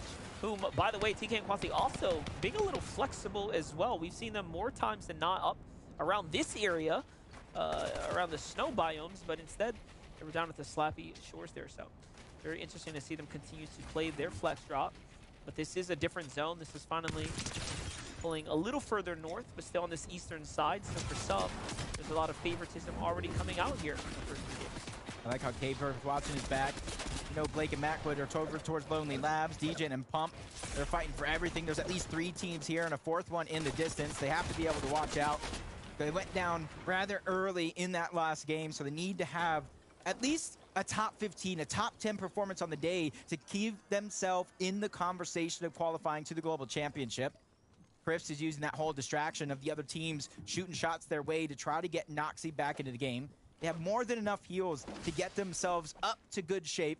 It's all about how they're going to disengage and get out of this position. Meanwhile, looking at the feed, Quanti continues on a tear, finding another player there. So Quanti and TK really turning online here with the elims in the late half. Pump and DJ now wanting to continue their aggression. Already at a single elim, plenty of options nearby. So no need to rush into any type of box fight here as they are just farming tags in the middle of the city. Meanwhile, we get to jump in with Quanti and TK. They're finishing up another, or the rest of that duo there. Down goes Klutz, down goes Be Cutify. That's exactly what you said. It was Be Cutify first that you saw on the feed. Finish that one off with Klutz, giving themselves that 4th elimination of the game. Probably feeling confident when it comes to Storm Surge. You add on the blessing that the zone is finally pulling their way. That gives them so much flexibility in this game. And with the zone pulling north, you can see they're right above Racetrack. Pamstu and Fatch are trying to position themselves where they know a lot of teams are going to have to rotate from. And this is where they're going to try to get as much surge as possible. I think Fatch, he took blame for that last game. He realized the mistake he made, and now he's ready to make up for it along with Pam. What do you think about the bush at the top of the 1x1 right there? Very sick strat. Yeah, it's cheesy and cheeky, but it's definitely one of those strats that is not only going to save you heals, it's going to allow you to get damage. Players will not even want to look your direction and take that bloom battle. Yeah, it is very interesting to see play out. Feel like it's one of those things, like you said, maybe they won't even want to peek you. Sometimes teams are more likely to peek you. They're like, oh, yeah, I can see where you're at. We can, trade a couple damage pieces, but we have Airy sneaking up on Quanti. Quanti has no idea. I thought he was going to open with a huge shot. He actually had a chance, but there could be a second one revealing itself here shortly as TK is just off to the left here. Will TK come and finish the remaining metal options? Doesn't look like it. He's a bit off, so Eerie loses his chance to open up, but gains, of course, the opportunity to sneak on by potentially right now. I think it's a blessing they got those early game eliminations because they don't need to farm up the resources. I bet you if they didn't, that's the direction they would go. I know I would probably get caught off by something like that as Quanti and TK. Don't even know how blessed they just got not getting sneak attack because TK was actually a far distance away, so it would have been a straight 1v1 for a couple of seconds. As Epicwell and Clicks talked about them switching up their strategies game after game. They moved on over towards the racetrack. We saw this same thing where they tried to contest Kanata for that heal. This time they're going to get it, and they're going to be able to look back towards the south, towards the eastern portion of that zone to try to pick up as much surge as possible. I like this. Playing outside the mega city, giving that position up to play for a slightly stronger spot on the outskirts of the map. Peter Bottom Bilo not going to be happy about that, though, as all of those teams are, of course, trending towards the top of the standings currently. With Jagger and Diminished here, they have a big rotate to make if they want to find themselves in a fight. So they're just going to play the low ground. Let's see it. A little struggle there. I like Yagvir in the way he positioned. He knew there was 3 slurp pants just at the bottom. Doesn't matter how much damage he takes. That's 75 shields and HP he regenerates just like that. And every couple of seconds they respawn as well, as long as it's not in the zone. Pump towards the outside, separated from his partner, playing this one out as a solo. Luckily for him, though, he is at the edge of zone. So if he does have Dejan's card and he does find some HP heals, whether it's a med mist, med kit, or any of the fruits and vegetables all over the island, he could go back, tank the zone, and get his teammates back. We know there's a huge strength in numbers, and that's definitely something Pump needs to watch out for. Yeah, let's not forget, Pump was just moments ago when we tuned in, surrounded by about 3 or so teams. And you see that they unfortunately did take the brunt of the hit there. Now a solo. Got chased out to the outskirts here, but having a chance now to bounce back into this game here. For Peter Bilo, they give up the position where they were holding before for the cachet here. They do seem to have been able to secure it. See, they're covered in mud as well. Probably for that fast rotate there, giving them the advantage here. It's Macwood, it's Blake nearby though, in a fight here, trying to wrap up the opportunity they had in front of them, but no, Chris comes to the rescue there to save him. Macwood and Blake know better than to stick around when a team's putting that much pressure down, so they back out. Yeah, smart move as well. They heard the shots coming out from Peterbot, and they used that distraction as a free rotation. You can see Peterbot's loadout. It's almost shades of Yams, or at least them who made it popular, carrying both the Flapjack and the MK Alpha. That gives them being able to break into the box like you see them do in a lot of those box fights, but allows them with the MK Alpha to get that Storm Surge from a distance. And as the game goes on, you're going to see them switch out that MK Alpha for something else, whether it be heals, a Mammoth, or whatever they desire. Here's Quanti and TK. Saw them on the outskirts of the map. Barely slipping by Erie's grasp there. But they're very much comfortable. Max material, max loadout here. They could do for some upgrades. So a weapons cache would be very, very nice to find here. Some remnants left over from previous crates being opened. But TK and Quanti right now are in an excellent position here to put themselves into a wonderful mid game. Meanwhile, Epic on the high ground here, trying to fish for tags. Doesn't quite find one. More surprised that both these teams are not building at all. Like, what's happening here? Really trying to slip by the reach of Epic Whale. Nice shots, though, for them. Great surge to add to their totals, but eventually, if the zone trend does continue, they will have to move away from this spot and eventually move towards the north portion of the map. For them, I definitely think they're ready for it. They have plenty of tools all around them, from vines to the mushrooms that they can hop and not take any fall damage overall. As they jump on board, Agented and Polarize, who jumped up 30 spots in that last game. I'm going to go over to Kelly because I need to see this blueprint. Thank you so much, Jacob. And we saw Agers and Kanata have incredible success in Major 3, grabbing finally their first place spot in FNCS Grand Finals. But how much of that was due to their drop spot? Well, it looks like Scented and Polarize think that that might be a major factor moving on to Racetrack this game. Now make sure you take some notes because changing your POI might be successful.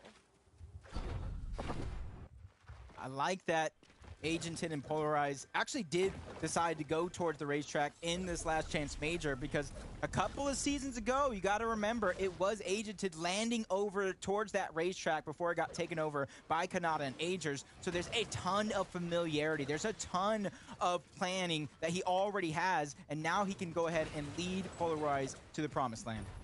Yeah, the only difference is when it's contested, we have seen things go really bad for teams nearby there, so long as you can have that general area to yourself, it is an excellent shot spot to play off of. But let's jump back in with Polarized here. Let's see what's happening. Right now they have Kaminaj in sight. Kaminaj had a pretty difficult previous game. Polarized catches them absolutely off guard. I don't think they realized that the roof was taken there, and look at that, completely content with the big tag. The island pops up and they're going straight for it. This is all a part of the strategy here. The tags were just extra. Like they timed that one perfect. You can see him just waiting onto that rift, waiting to use it. And immediately it was when Rift Island spawned, they decided to get out of dodge. And you can see Peterbot on the other side as well. Him and Byla ready to attack this at a moment's notice. But first, Agented and Polarize to know the dangers that are around them. So they're trying to get every single piece underneath their control. So that way it's them who can maneuver in and out of these covers. Peterbot and Byla, if they secure this, I mean, they are absolutely going to the Global Championships. This would just be too many points earned. I think too early on. It'd be extremely hard to catch up to them and knock them out of a plus 200 point lead. I know it's not exactly the same, but if you look at the top 8 from EU, it was about 227 points. And Peterbot and Byla are more than halfway there, so I gotta agree, a nice pop-off game here. If they capture Rift Island, they could qualify in as little as 4 games to get that spot, and already you're seeing the pressure they're putting on. Byla is gonna go in first. Peterbot follows up. The knock is onto Agented, but they still have to be careful, because even though they got the knock onto one, there's still another team around. That's right, and this pickup hasn't happened just yet. Polarized trying to play defensively here. Gonna go for the heals first, and that is too much time given to Peterbot and Byla here to read the situation and finish things up. And just like that, they get 2 more eliminations now in the full security of the low ground here at the Rift Island. Now, all of that, of course, was happening while I believe the island was getting secured for the points, but they did get a payout at the end of the day. Yep. Some Surge, another elimination. That's two eliminations. That's 8 points just off that alone. Yep. There's still so many teams around. Tavern and Lawrence, they're just sneaking by, trying to get Surge off the edge of Rift Island. 171 though for Statics and Pulse. This is definitely going to be a moment there. If they take too long and they don't get anything from this, they're going to put themselves in such a bad position when it comes to Storm Surge. Yep, the Surge is going to be a problem for that duo. For Peterbot and Bila, they're not going to have a problem just yet. Should they get into one more fight, that'll solidify the rest of the end game for them. Look at this. These are the benefits of having the Rift Island. All the additional material you can find in the... Meanwhile, okay, punished for overpeaking now. Here comes the counter fight.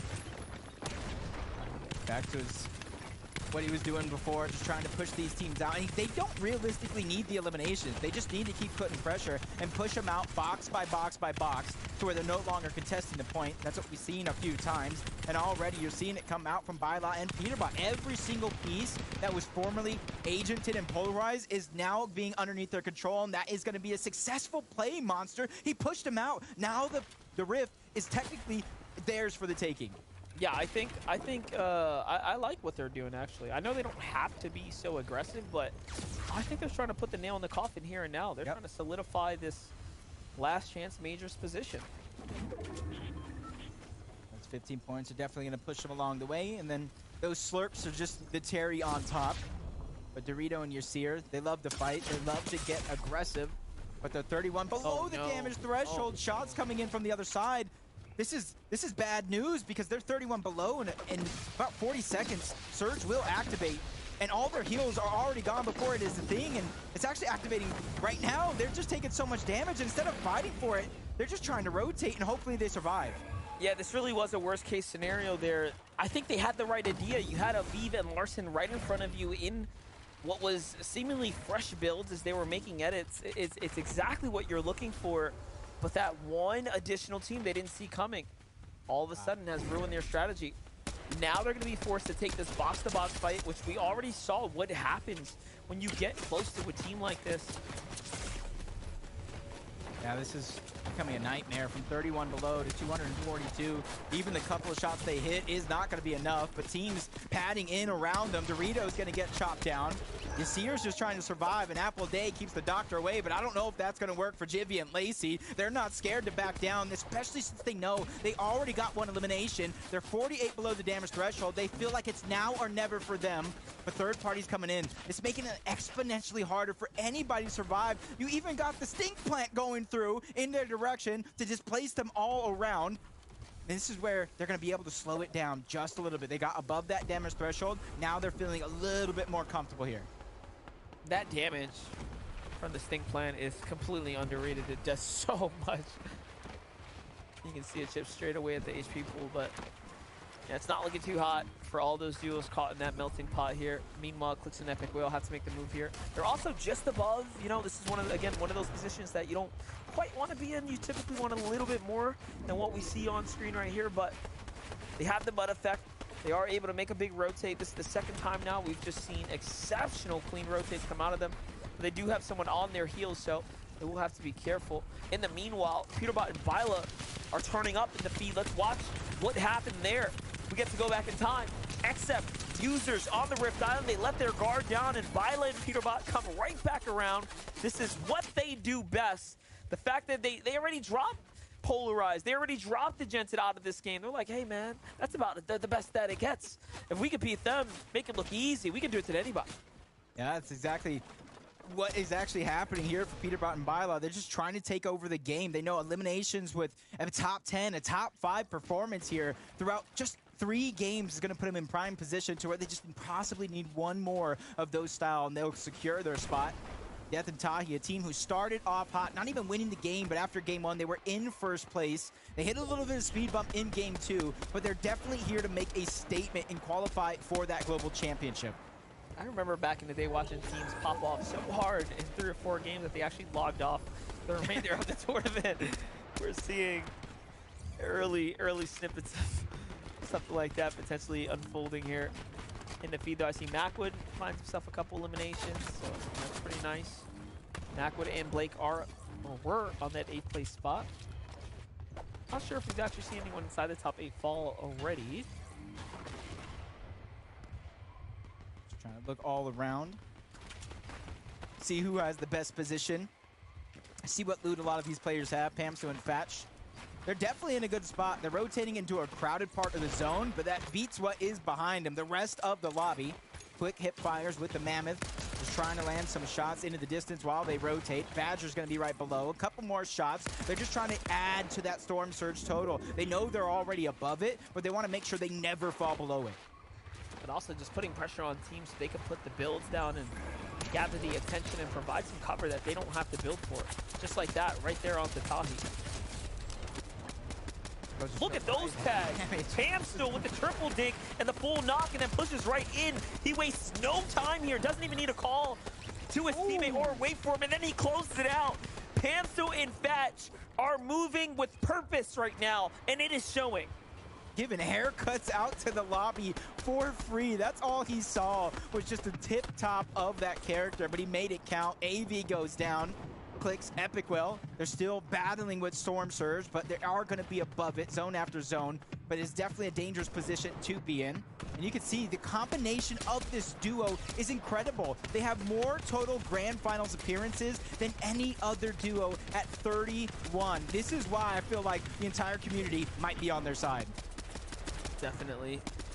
Call it the clicks effect, of course. We all root for the kid. Let's see what he can do here. If he can make his way all the way to the global championships, the opportunity is here and now. Once again, this is game 3. Right after this, that's the halfway mark and 3 more to go. Flying by here. Blake by himself. Macwood put up some of the knocks. Blake's got the finishes, but now he's by himself here. No builds either. Oh my gosh, just when I thought it couldn't get any worse, and he gets caught out there. Now they did earn placement points. There is a little bit of a silver lining here to be happy about, but not much other than that. Tough game for Blake and Macwood. That's surely going to knock them outside the top 10 now. They're going to have a lot of work to catch up. Meanwhile, Peterbot and Viola, a completely different story here, looking to solidify their position here at the last chance major here and now. Put all the doubters behind them. Open up the conversations as a team to look out for during the LAN event to come. I can see it happening. I'll tell you that right now. This team is dangerous. We're seeing why. Clearly showing that they're just a cut above the rest. And you can notice that they're just keeping their elevation intact. They're ready to play for it if that time does come. Fonty and TK doing the same thing. If you look at where the zone is at, it's not as drastic as that last game, but there are different elevations that a lot of these players will have to overcome no matter which direction this next zone pulls. But it's going to be towards the right, so it's not too bad. There is a mountain that some of these players will have to climb and go on over to the other side, but because there's a bridge underneath, they can take zone and take the low road. Amstel, Batch, coming off the momentous 2 eliminations, really showing us what this tactical pistol is made of. I don't think I've ever seen someone get deleted like that with it. Right next door, Peterbot and Viola says they do have to be a little careful.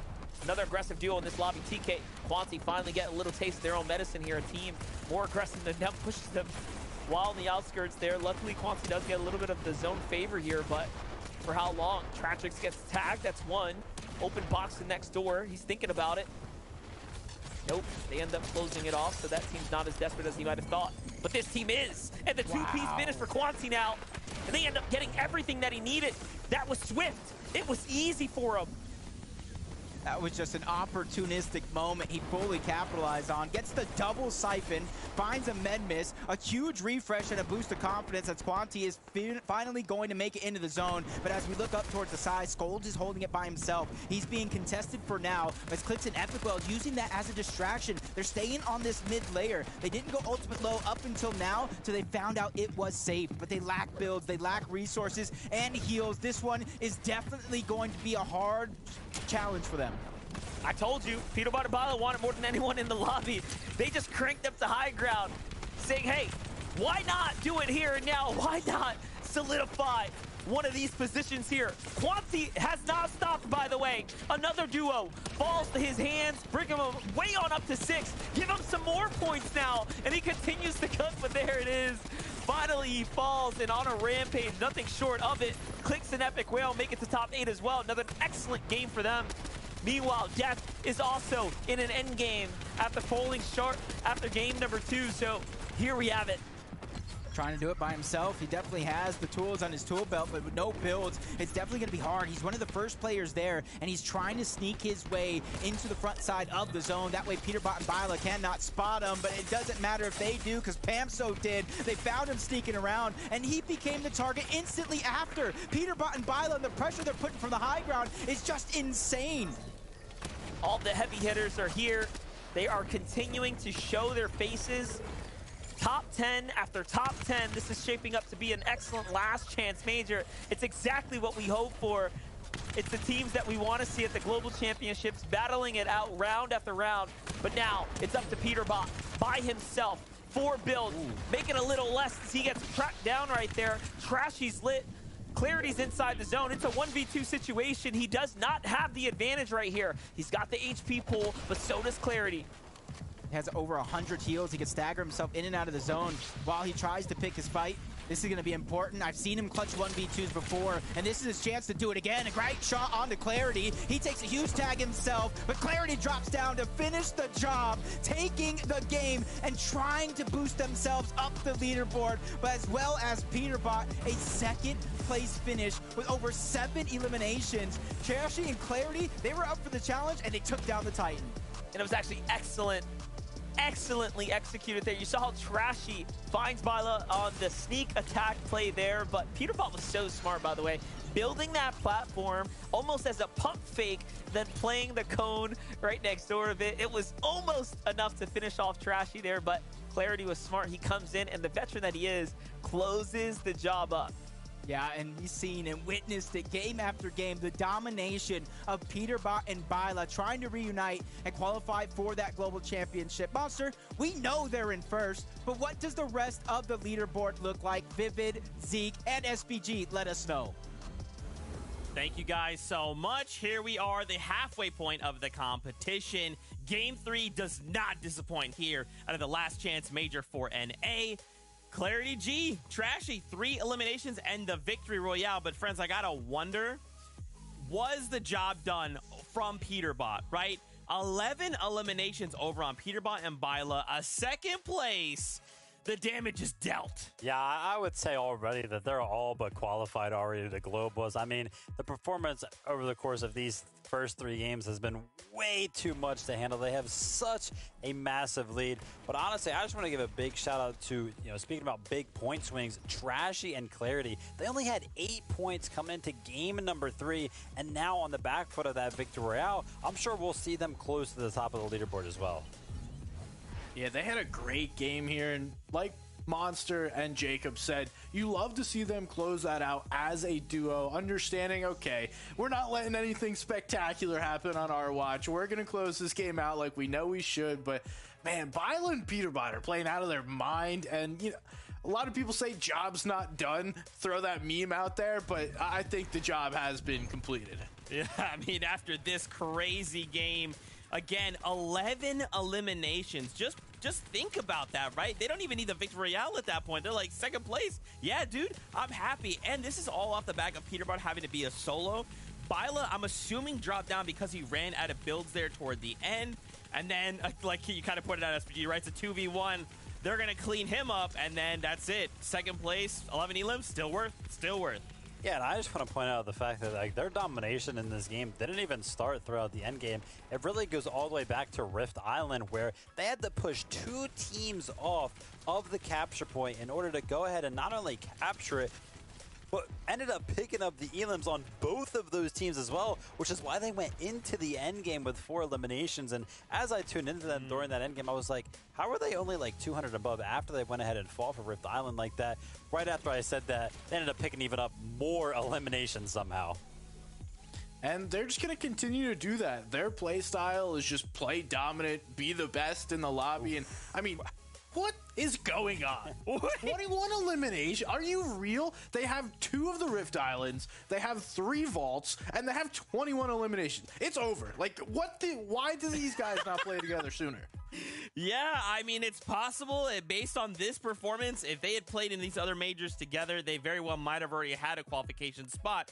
But, you know, they're just putting a little, you know, they're like making it seem like a little question. Like, oh, is it us? Like, are we going to, you know, it's a little tension. It's a little, maybe. No, they're going through. Absolutely. But remember, they're 100 points ahead, but anything can still happen. They just have to keep that momentum going. Again, congratulations to Trashy and Clarity G off of that last game. Got themselves the Victor Royale, especially at the halfway point. Let's keep it going, Trashy. All right, let's keep that running. That's where we want to be. As we look here at the leaderboards as well, look how tight this spread is, though. From second all the way down to 8th place. Only 40 points separating 8th from second, Vivid? What? Yeah, I mean, it's going to be really, really close. We keep talking about the gap at the top of the leaderboard, but still remember, it's top 8. Doesn't matter if you're 1st or 8th. The prize is still all the same, and I'm happy to see Pamstu and Fats kind of break up into that qualification spot once again, jumping up 15 placement points after that game because they've made pretty much every single endgame at this point, but finally they converted. 5th place, 6 eliminations that game. Let's go. Yeah, Pam was it fragging that last game. He played so well, and we saw Death play solo in an end game once again, so dude's balling right now. There's so much like amazing play coming out of the FNCS, but as we get ready for the halfway point, I want to take a step back and welcome to the broadcast one of our good friends. It's another Life with Panda. What's going on, my good friend? It's good to see you. How you doing? Hey, listen, we were good friends until earlier today. I won't get into it, but look, boys, it has been a phenomenal weekend of games. I'm so excited to get into some topics here with you guys. But of course, like I said before, Zeke, SPG, you guys are eliminated to me.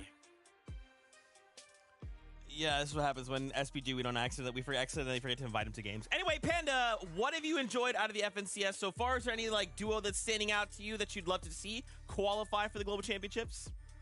Well, of course, there's 2 teams I'm rooting for, and it's going to be Click's Epic Whale, Pamstu Fatch. These 2 teams, of course, I've been watching them closely throughout the year. Of course, the formation of Clicks and Epic Whale coming in Major 3 was huge, and I knew that they were a special team. I kind of expected them to make it out of Major 3, but seeing them dominate here in the Last Chance Major is a big one.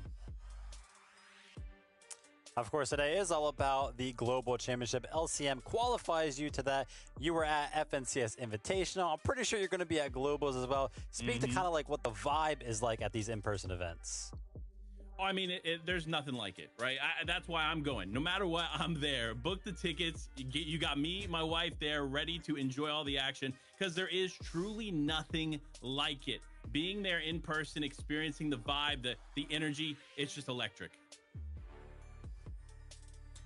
All right, Panda, I got a 2-part question for you. 1, give me your top 3 for Globals, and then 2, are we getting lunch this week? Yes, we're getting lunch this week. You already know where. And, of course, top 3 for Global.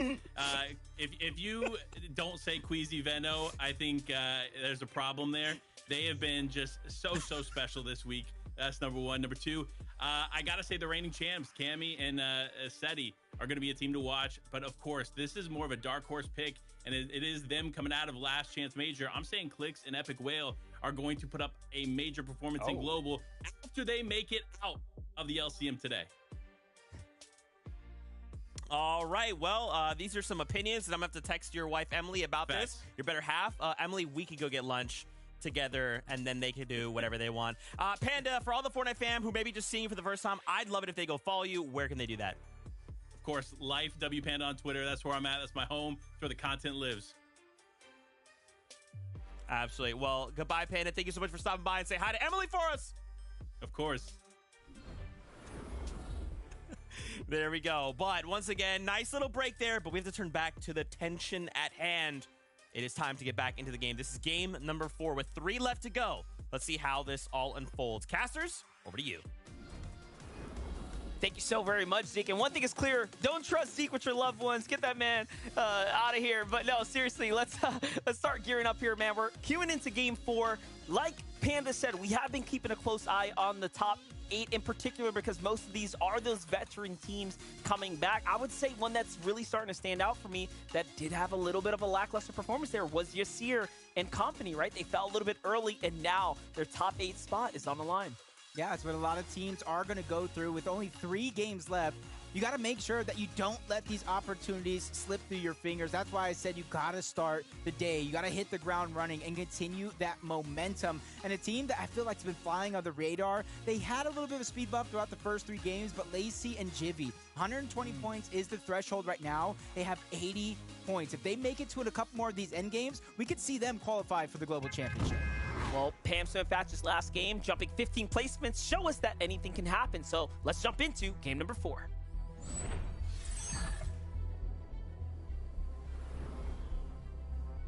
Fortnite, the world of wonders, to where they give chances. They've changed people's lives, and I don't think the day is going to be any different. 8 teams are going to get a chance at a life-changing opportunity, going to the Global Championship and playing for $4 million in prize money. And that's why you see a lot of these teams, some sticking to the plan, others switching up their drop spots, trying to gather those points late into the game. But something that's been the same through and through is Accept and Users versus Broken and Virgo. Already the fight's broken down. Users getting the best of 1, but the 2v1 here with the man drops him down to 9 HP. Back-to-back shots. Both players left almost in shambles. That's just a huge couple of shots coming out from Broken. It's really incredible shots as well. Not an easy thing to do by any means. And look at that, saves Tyler just in time.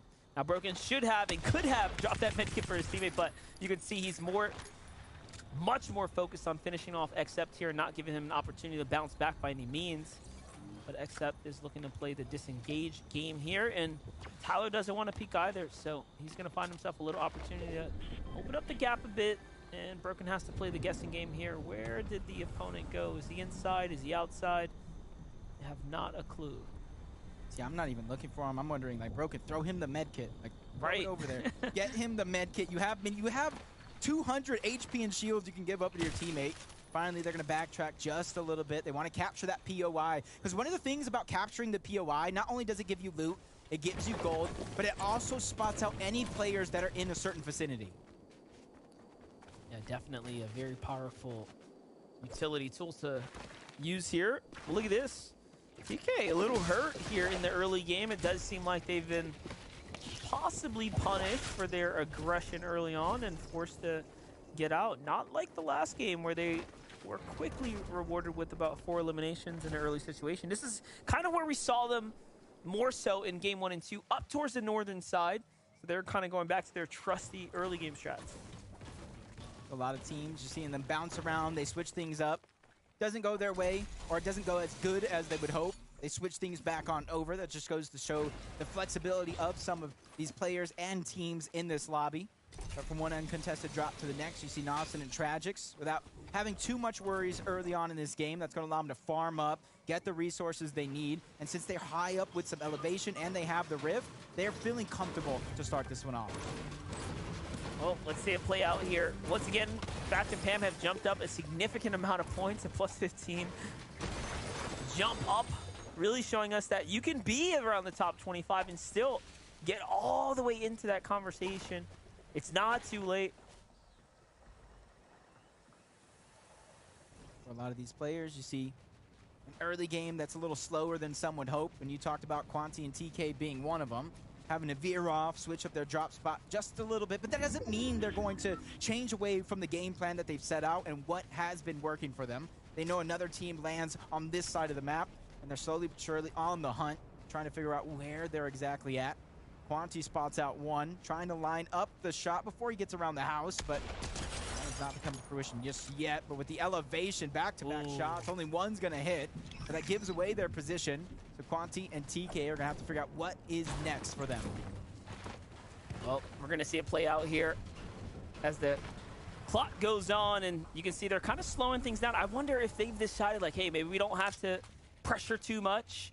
We can ease our way towards this end game here now. Do they feel like they've done enough to give them a little bit of that advantage? Not too sure. Definitely a slower game, but not looking too hot right now, as we are seeing a lot of other things develop around the map. We have replays for us here coming in hot. Nut and Unrealiana finally find an opportunity to counterfire onto our French-Canadian duo of Pamsto and Thatcher. They find Pamsto out by himself here on his lonely sim. And the full finish. The big elimination and the takeout. That's a tough one. Yeah, you kind of saw it in the mini-map. Fatch was just too far away. He didn't have the time needed to close the distance. And with the zone being there, it's interesting to see if or even how he's going to be able to get that reboot card. But you see NPen, 2 eliminations. Let's check out how he was able to pick that one up. D-Roller putting down a huge amount of suppressive fire. NPen not showing any fear. He's going to follow up on that one with a lever shotgun. A lot of people would like to say certain things about the drum and the lever, but at this stage in the game, you have to be able to be good with anything. You have to be able to use every single weapon and thing to your advantage here. We're seeing it happen here for Haji and crew. Just a pump. A quick follow up there. Nice and easy. Cruise their way on out. Just to the outside of the Shattered Slabs. Not too bad, not too bad, especially if the zone is pulling in this direction. That ups the probability of the vaults being on this side of the map versus all the way over towards the secluded spire. So 3 games so far, Peterbot and Bila was able to capture all of those vaults. As Redux and Day not too far from their original drop spot. And there goes that bush. The bush at the top of their sky base to go ahead and cloud where they're exactly positioned at. So that way they could freely fire off some shots without the chance, or at least the high chance, of taking too much shots themselves. Redux and Day are really one of the teams setting the bar here. What it's going to take to qualify. Looking for any opportunity. Once again, we're seeing that bush on top of the 1x1 strategy come into play.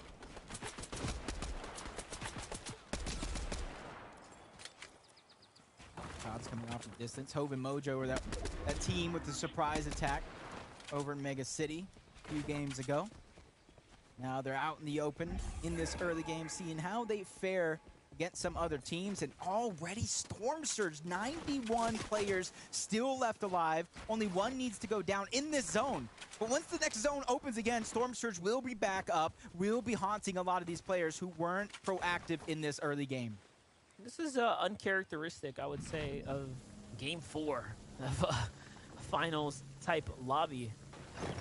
More often than not, the numbers trend on and the lobby moves a little bit quickly. But you can see when the global championship is on the line, when it's that last opportunity to get to that in-person event, there is truly nothing like it. Not only is it, of course, the best competing head-to-head, but it's the spectacle. It's sitting there. It's everything else that goes around, the packaging, of course, of the event. It's truly something you have to experience in person.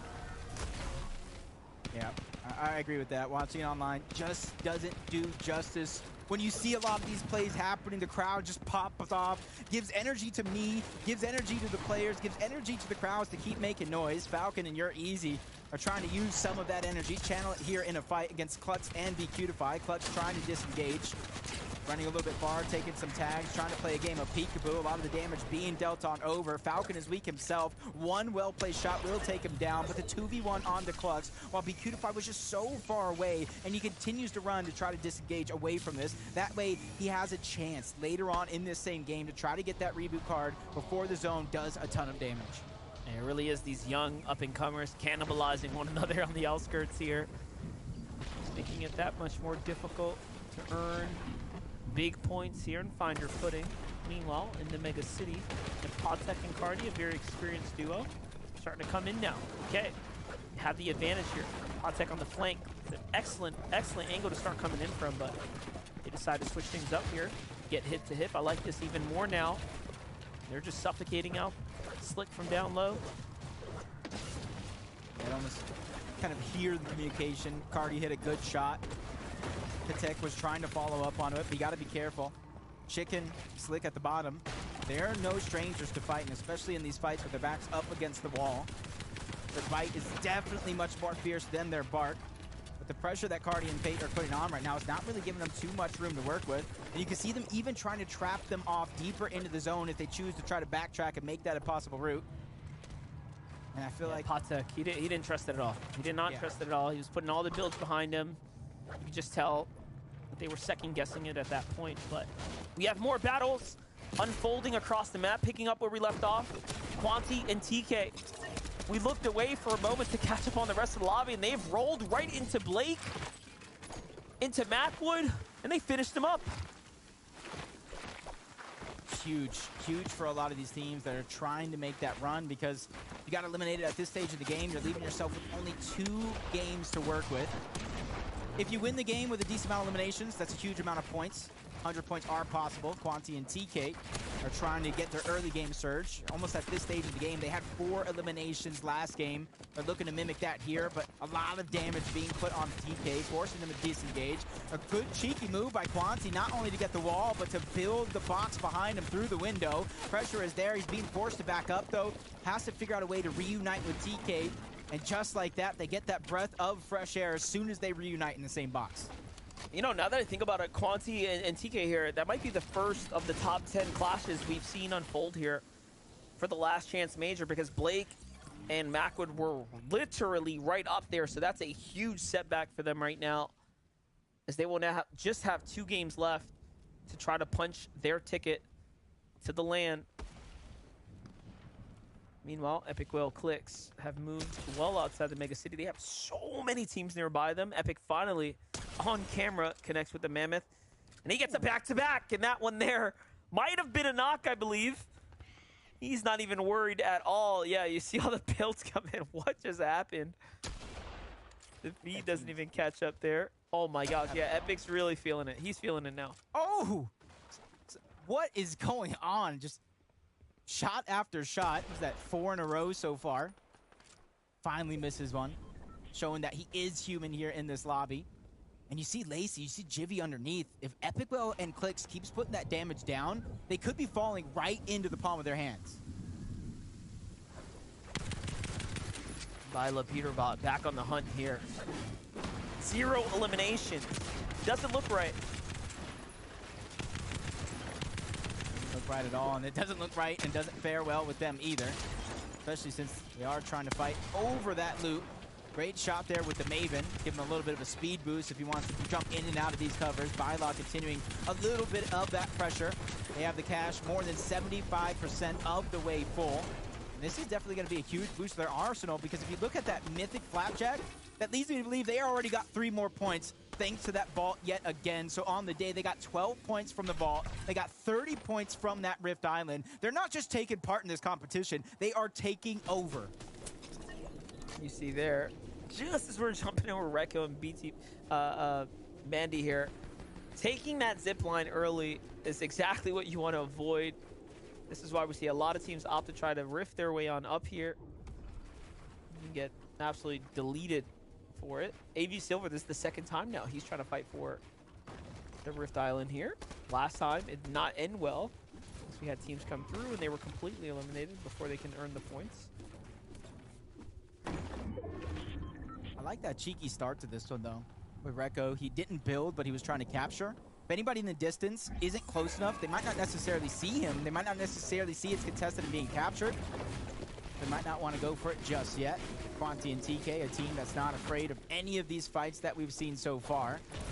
But for them, they were a little late to this party, so they're not going to try to contest it just yet. They're just trying to refarm a lot of that brick that is around, give themselves a good amount of elevation. That way they can still hover over the rest of the lobby and try to put damage down when they can. Now, I am really interested now looking at Quanti's performance here today. What type of duos he's played with in the past. Obviously, he's a very, very tenured Fortnite competitive player. He's, you know, been competing for, I don't know, close to 4 or 5 years now. A long, long time. But I know for a fact of the type of player TK is. So watching them play together has been very interesting. Yeah, watching Death and Tahi play as well. They had a slip up in game 2, but they definitely have made up for it. So I'm going to throw it on over to Kelly to let us know what they have up their sleeve.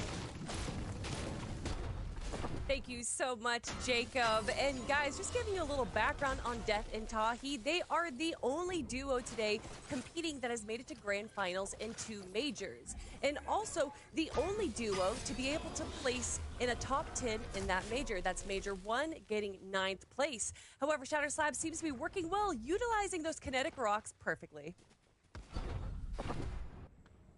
That's what I want to see more of, those kinetic rocks. We saw a battle of ping pong during that grand finals, during the weeks of FNCS Major 3. Degen actually did get taken down. It's not something you see very often. That's why I see a lot of players, or at least I like to see a lot of players, pull out a lot of those tricks because this is the time. You're not guaranteed that spot in the Global Championship, so there's no reason to save those strategies for later. Yeah, usually you're likely to see it when the spot is contested, and this time they just have it to themselves, so it is really easy going for them at the moment. Let's jump with J6 here, though. What are they looking like? They're on the outskirts here. It's outside of the zone 5. Couple players nearby, but no true threat at the moment. Yeah, if you look at right now, 8th place points still sits at 120. Going into this game at the very least, 38 teams still left alive, so quite a distance to go before placement points do come in. So you typically don't want to go down too early and play all this game out, go down and receive almost nothing. See Grilla, J6 below the damage threshold, trying to find the shots necessary to burst above, but with Camp so down, Batch here in the replay stuck with his back up against the wall, but man, he is ready for the challenge. He took accountability for those earlier games, and now he's definitely making up for it. Looking pretty good, but then shortly after, he gets found out on the edge of the zone. So all good things do come to an end, and for Fatch and Pam, so it unfortunately ends a little bit early before the placement points. Now again, they do earn some elimination points there, which are arguably more important in this setting, but man, that's going to set them back. Yeah, right now, you talked about 120 being the threshold. Going into this game, they were in 7th, 124 points. So at least, even though they go down early before placements, they're keeping themselves in the competition to kind of round out the day. But Grilla and Jacek, even though they were getting some damage to Surge, they were above it moments ago, but now they're below yet again. And that's the thing. If you're just doing barely enough when it comes to Storm Surge, it's always going to be in the back of your mind in these finals lobbies. Well, now that I think about it, that's also the second team inside the top 8 or 10 that has fallen already. So, I mean, their position, could in theory be held up pretty nicely depending on how other teams fall. This is really the point of the time where, everyone's about due for a bad game. No one tends to play perfect Fortnite, right, all the time, so done pretty well this far. I would imagine Scald's Dash hearing those shields being cracked by the Storm Surge. Basic, it's like a mental game. You're barely below, so how daring do you get? He drops all the way down, trying to find that damage. Grilla is being backed up. He's trying to use his teammate's knocked body to try to get some damage to peek through, but you can see the floor was placed by both Dash and Skull. It's a great defensive maneuver because they saw that one coming from a mile away.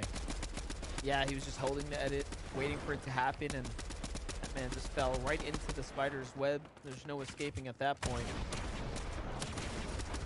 Grilla comes back around, obviously desperate here. The Surge is already active. Dash and crew on the rush. They let it happen. Now they collect the spoils of war here. I will say this zone is looking like it's a little bit more forgiving than some of the zones that we've seen so far on the day. Can they keep up the pressure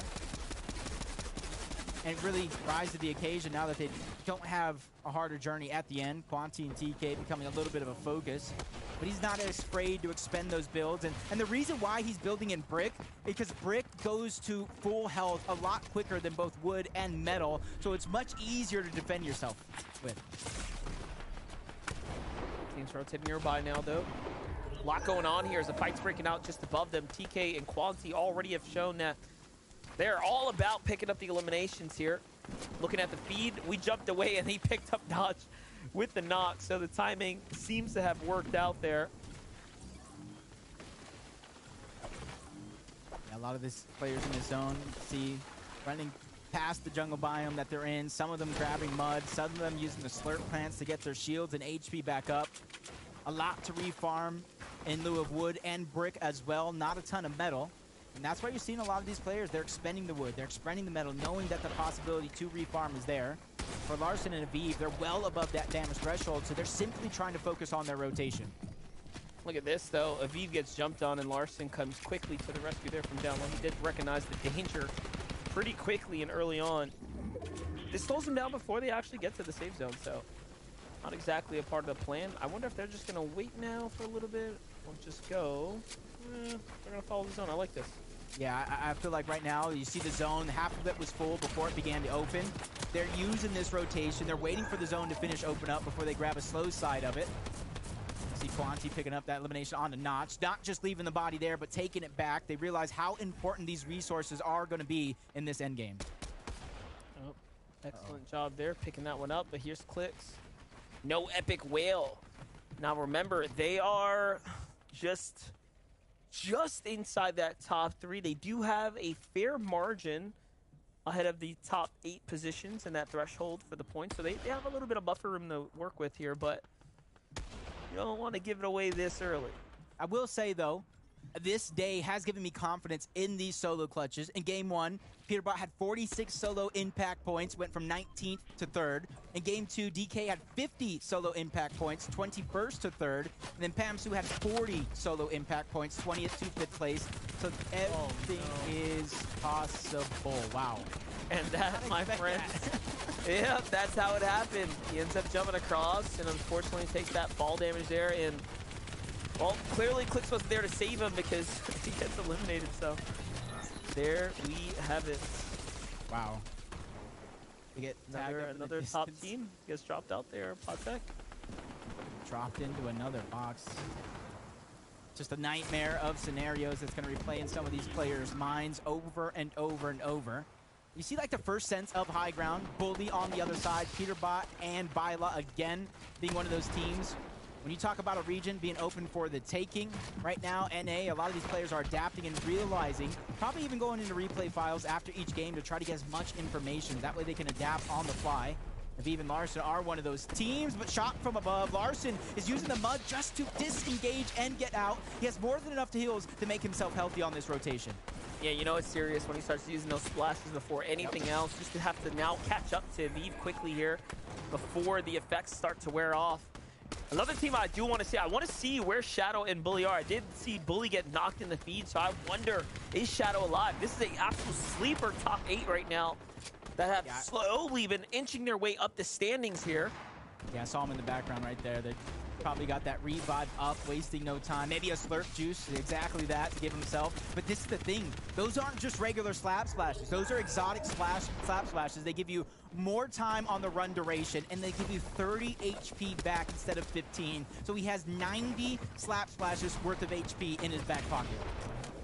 Quanti takes out Blake. TK on Macwood. More and more action among some of our top competitors here. But Shadow and Bully playing for the high ground now. This could be the solidifying moment here and now that can send them to the land, to the global championships here. One big win will absolutely separate them from the pack. And they can do it here. They do have just enough builds, but a refresh will be in order here shortly. And look at how they're just running things up top. Meanwhile, Clicks is a solo, still alive right now. Doing a good job here. Anything is possible, but those builds, the resources, the materials that he doesn't have, that's going to be the biggest issue. He can barely build 2 boxes with the mats that he has on him, so he definitely is going to have to look for some sort of siphon and refresh here in the next couple of seconds. Otherwise, it's going to get immensely harder for him to try to continue on. Larson and Aviv now take high ground away. It's like a game of musical chairs. When the music stops, whoever's on top is going to take it. His Agenton as well. There's a lot of players here now playing it all out as solos. No time to waste here. PC Agent trying to swing his way around.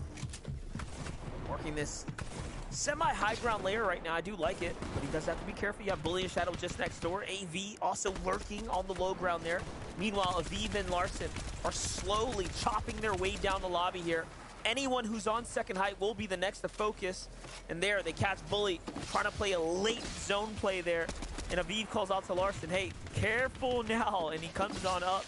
Meanwhile, Shadow and Bully end up dropping all the way down. They're deep inside the storm here. Yep. Those exotic splashes really coming into play. Yeah, a pre-slurp even being popped.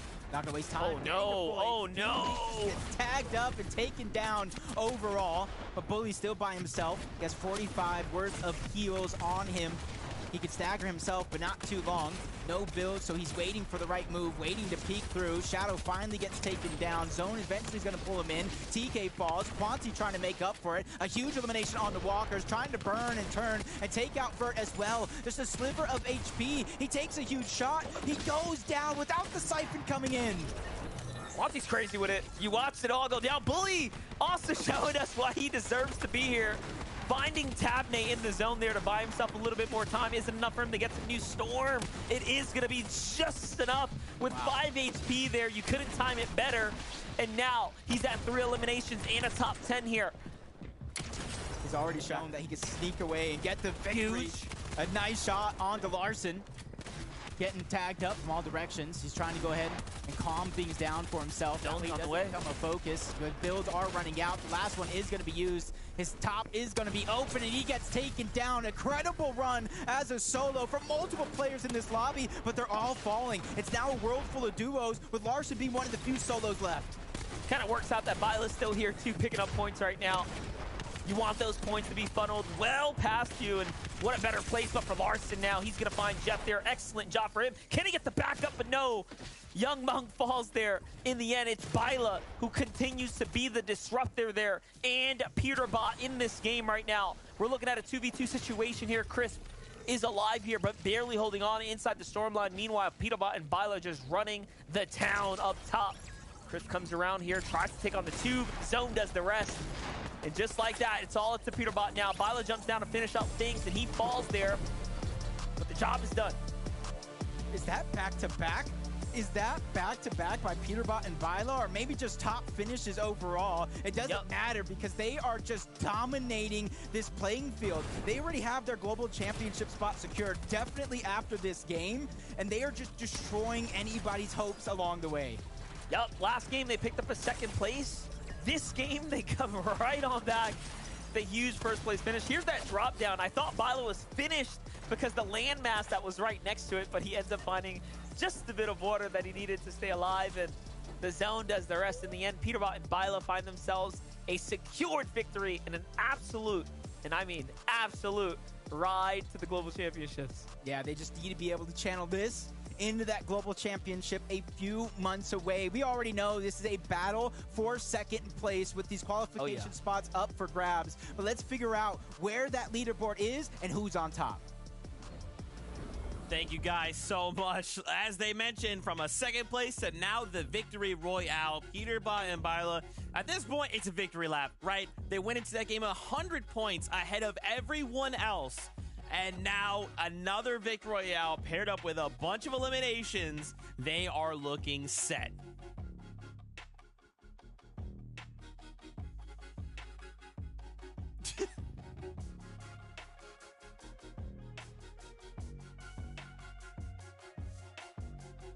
Peterbot and Vila just have taken over.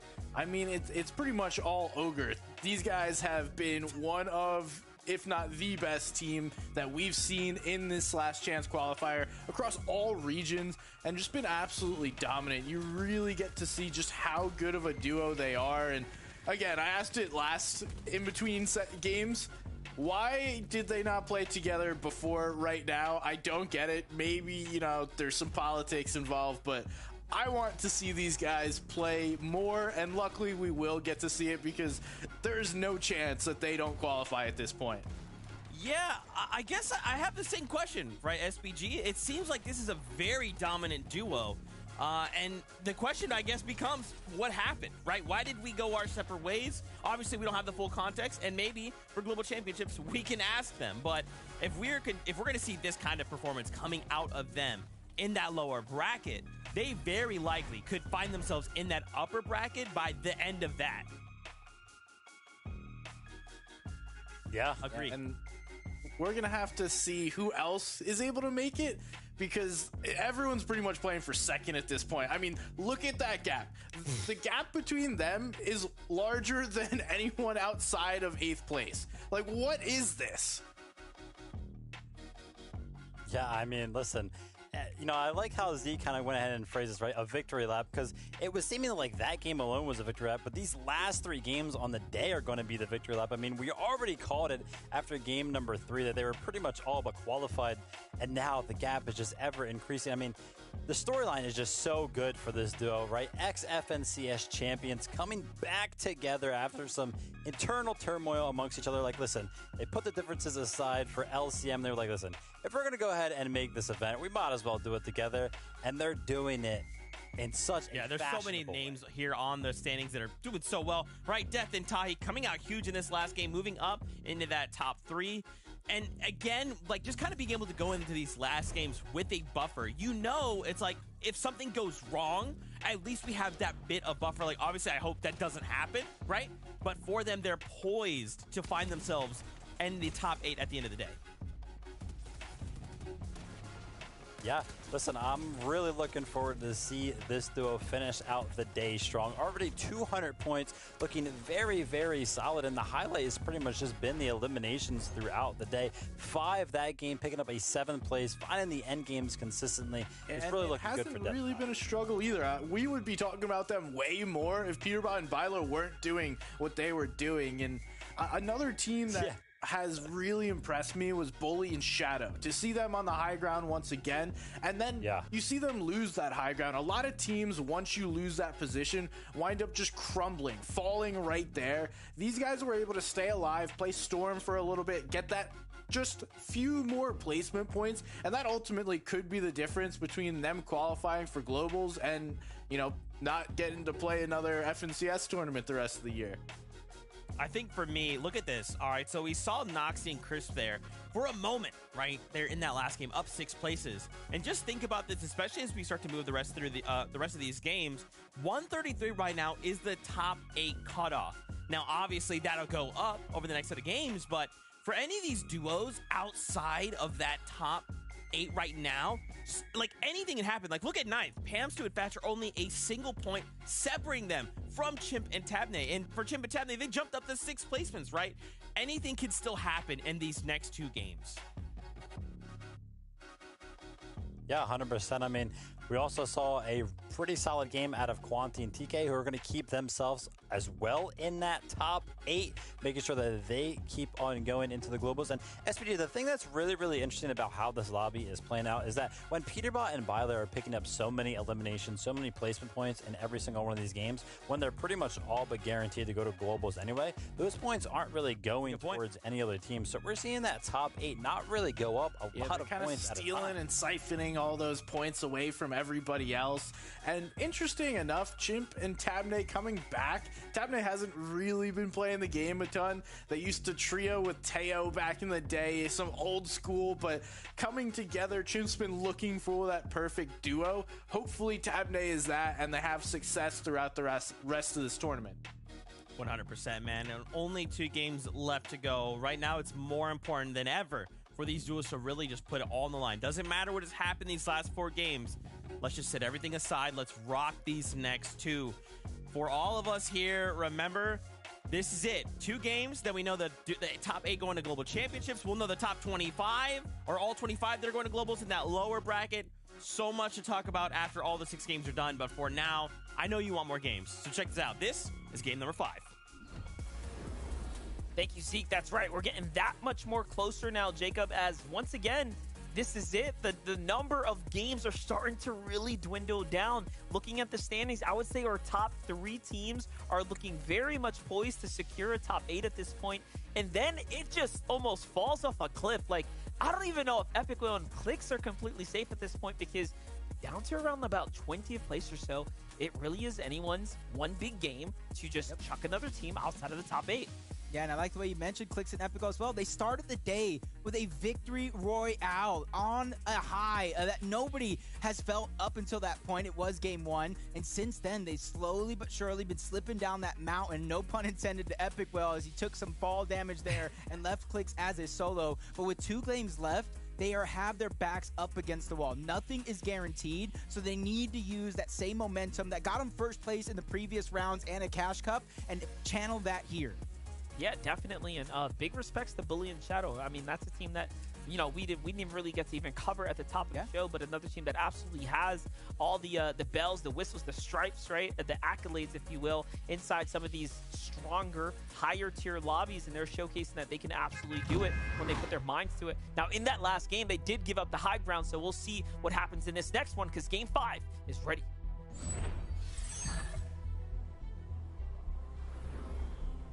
With Game 5 being ready, these last chances, just like this major, are going to be done and over with before you know it. You have to leave everything on the island because you don't want to end the day with any regrets. You don't want to be looking back and say, I should have done this, I could have done that, should have, would have, could have, but didn't. Now is the time to make it all possible. Is a team that is doing pretty well, all things be it contended here, are Broken and Tyler. But for this time, ooh, Broken actually comes to the save for Tyler there, but the opponents are just nearby. The Siphon comes in just in time for him to buy himself an opportunity to sneak out. I'm gonna say, I don't know how I feel about this.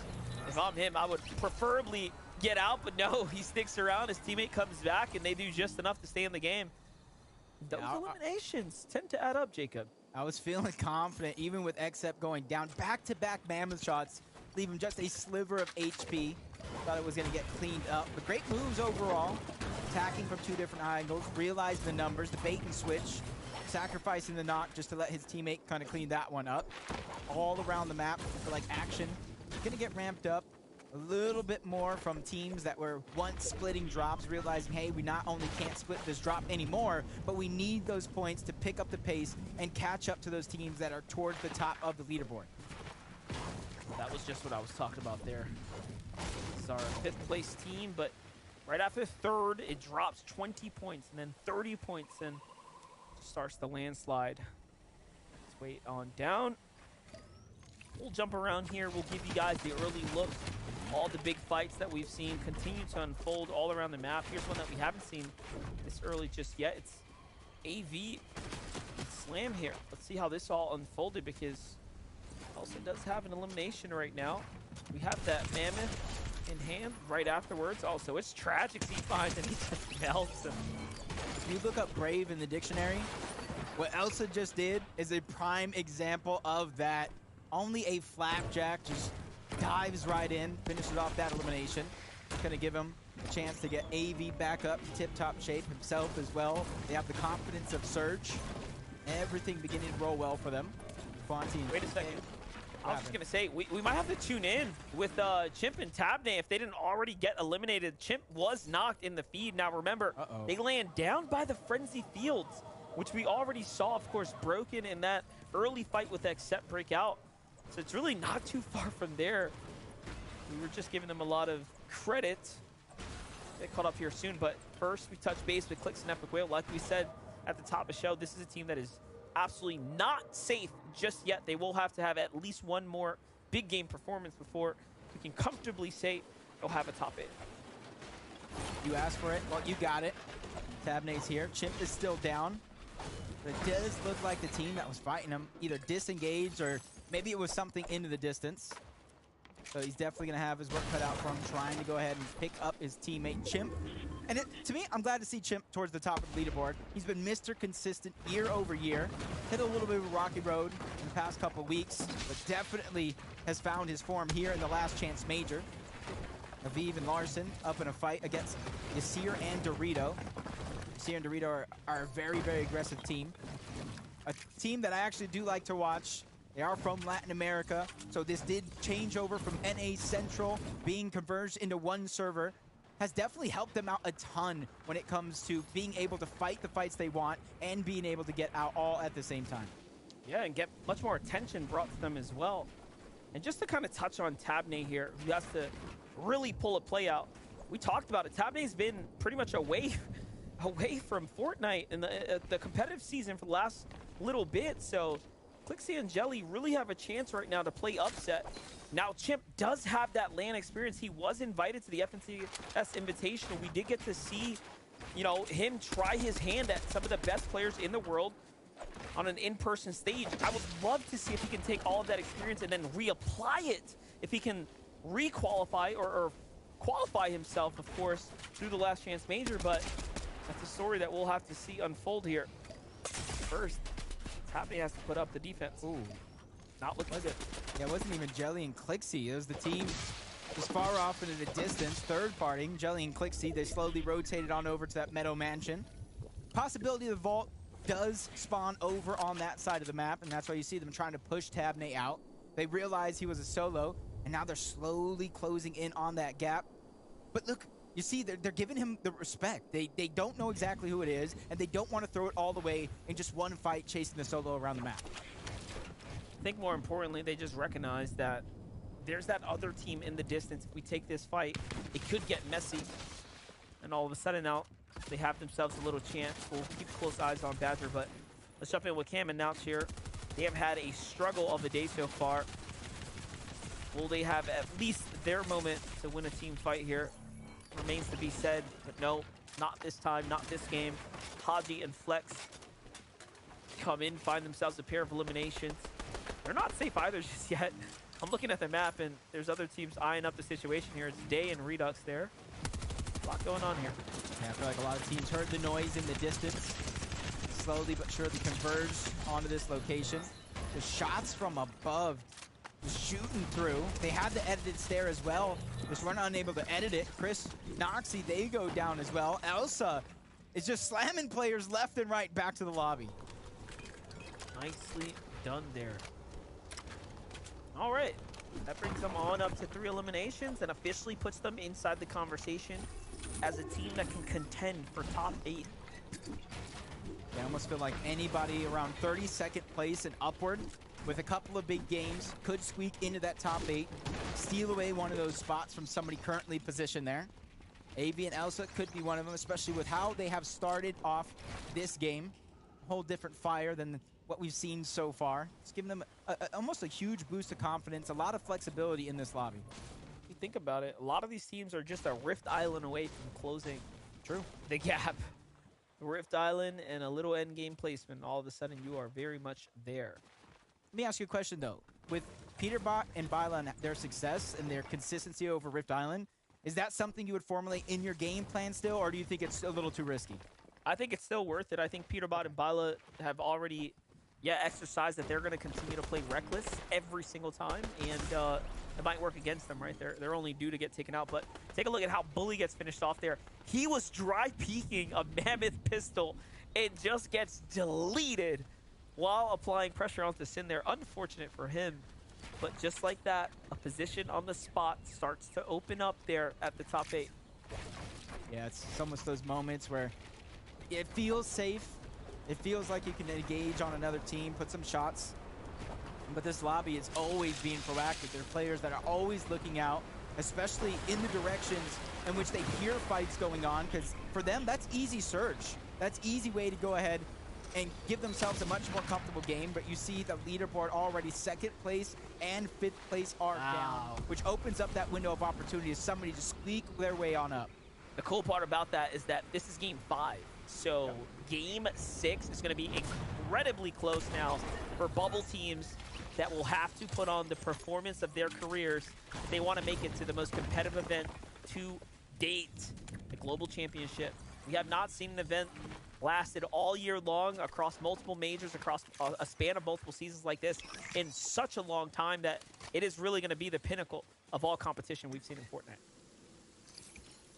That's why you're seeing a lot of players really kind of invest in themselves, moving on over to where they can get the better chance to win. That's a huge boost of confidence for players who are willing to do all that. TK gets shut down all the way to the low ground. No worries though, reunites with Quanti into the same box. That gives his opponent Dash just a little bit more confidence. Scold's on the other side, multiple angles. We've seen this before where they can instantly try to melt through the builds, but you can see Scold playing a little careful here because he doesn't have full HP. Yeah, but he did end up taking all of Quanti's shields there, so he ends up breaking through the defense here. They're showing that, hey, this is not, you know, these aren't no impenetrable walls. Like, we can get inside this base right now if we want to. But you do have to find your tags there. TK puts a great counterfire right there. And now, yep, he recognizes, wait a second, I got you where I want you, and that's running. And TK continues to put the damage down. And again, it looks weird tuning in with them having 0 eliminations this late into the early game because they've been so aggressive, but notice how much more it means to them now that they've made it this far and they're inside the top 5 here. They're like, hey, we can't afford to get taken out. The problem with that, to me, though, is that they're playing a little bit more passively, right? They're not earning as many points. Yeah, and the focus of the day is on those points and these bubble teams. So I'm going to go over to Kelly to break down one of our bubble teams and what they need to do. Thank you so much, Jacob. We're talking about bubble teams, so let's talk about our 10th place team right now, Patek and Cardi. They're landing in Mega City, which is a little scary with Epic, Whale, and Clicks right there. However, they've placed pretty good from games 1 to 3, getting 21st, then 9th, and then a 4th place finish. They're also the highest ranked duo to never make it to an FNCS Grand Final, so better late than never. Wow. She said the highest ranked duo to never make it to a grand finals. Now imagine their first finals is the global championship. That will definitely be an accolade these guys will never forget. But they're outside of the bubble, and there's so many other teams around them and surrounding that leaderboard that want that spot just as much as they do. It truly is the finals of finals. No doubt about it. The cash, the bragging rights, and of course the experience, everything to play for. Everything on the line here. I mean, this is why even you watching at home should feel absolutely dialed in. This is a monumental moment, a career-defining moment for most. See, Pump, they were able to get one elimination. Just trying to refresh all of their resources, upgrade their loadout. You see now he has that epic Havoc shotgun. Look, Elsa. Elsa's just next door. Like, they don't even realize. Elsa is crouched in the base, just 2 boxes down. And they found AV. Remember, they are on, what, 3 or 4 eliminations in this game? They're a bubble squad that we're absolutely keeping a close eye on. So that's a huge fight that just unfolded there. Hasn't quite concluded yet, though. I want to tell you that a little secret between me and you. Hopefully nobody else is listening. This side of the map honestly scares me when it comes to the late game. We saw it in game 2. We saw it in game 1. How dangerous these different elevations actually are if players don't prepare for it. If you don't have those resources when it comes to those moving zones, you're going to be forced to go for a refresh. Otherwise, you're going to be held defenseless. Well, Jacob, I hate to break it to you, but you couldn't time a secret-telling moment worse than that. We have way too many people listening in at home right now, but I think it's okay. I think we all feel very much happy with the insight you've shared because it's true. It's a very interesting place to play off. Wait, I think I've seen this episode before. Peterbot and Byla, even though they already have their spot secured, they're making sure they can set a record. I feel like maybe at that point, you've done everything. You got your spot, you got first place. Now, why not set a record for either eliminations, points, everything? You asked about this. Is it worth coming to the Rift Island at this point where you know Peterbot and Byla are going to be? It kind of feels like they're almost priming up the gameplay style for what will be the future potential global championship. If there are Rift Islands there, if that is, you know, another objective style, you know, gameplay focus-based strategy, it might just be what they're looking to set up for the future. Yep. You see here in Dorito trying to make a rotation into the zone. He's tagging up that team in front of him. It's almost a blessing and a curse. You get your Storm Surge, but now you let them know that you're there, and since they're going to beat you to the zone, they have the option to try to gatekeep you out. But some of these teams, low on Surge, forced to kind of interact with one another because they don't want to wait until it pops. They don't want to wait until their back is firmly up against the wall before they start getting the damage that they need. Just gearing up here, though, preparing for what's to come. What do we think about these zones? Mega City once again in play here, coming towards the mid-game. Does seem like things are starting to line up for Clicks and Epic Will. Yeah, it definitely is. It's almost like shades of the earlier games when they were performing at their high standard, their high level, their full potential overall. But I feel like this zone, if you see, some of it is towards the right side of the map, outside of the water, so it has potential to kind of center up here, even move towards the western side. And that's where you see a lot of teams kind of positioning themselves in towards Mega City just in case that is going to be a possibility. One of those teams, Vacant and Jeff, You can see all their extra heals. What they did is they looted all around Mega City. They threw all of their heals to the top of that building. That way they have the freedom to trade shots, gather their Storm Surge, and not worry about their resources and how they're going to heal up. Now that I think about it, it's kind of interesting watching a team be supported and helped by another team that is very much going to be at the same competition you're trying to help them get to. It's almost like inviting competition at that point. I wouldn't want to invite any competition. I'd keep all my secrets to myself. But I don't have to worry about that, neither does anybody else. I'm just a caster. We're lucky. I might be good enough to play in these regular lobbies, but I don't know how I would fare in a lobby like this. Especially going up against the likes of Trashy and Clarity. They've already got a victory underneath their belt once today, but they need to find that consistency. We talked about it already. It's not all about that one pop-off game. You need to consistently perform very late into these lobbies, or you need to pick up a high number of eliminations, which honestly isn't not a viable strategy. You can see they're just trying to break through the defenses here, find any tags possible. This is when the game does tend to get difficult. Everyone in the lobby needs to start getting active, and they're one of the few teams that are very desperately slipping below that threshold right now. Barely holding on. But for how much longer? I would like to see them do a little bit more, get a little more active. There's just a couple seconds before the zone fully closes here now. Things get really dangerous. Storm Surge will activate.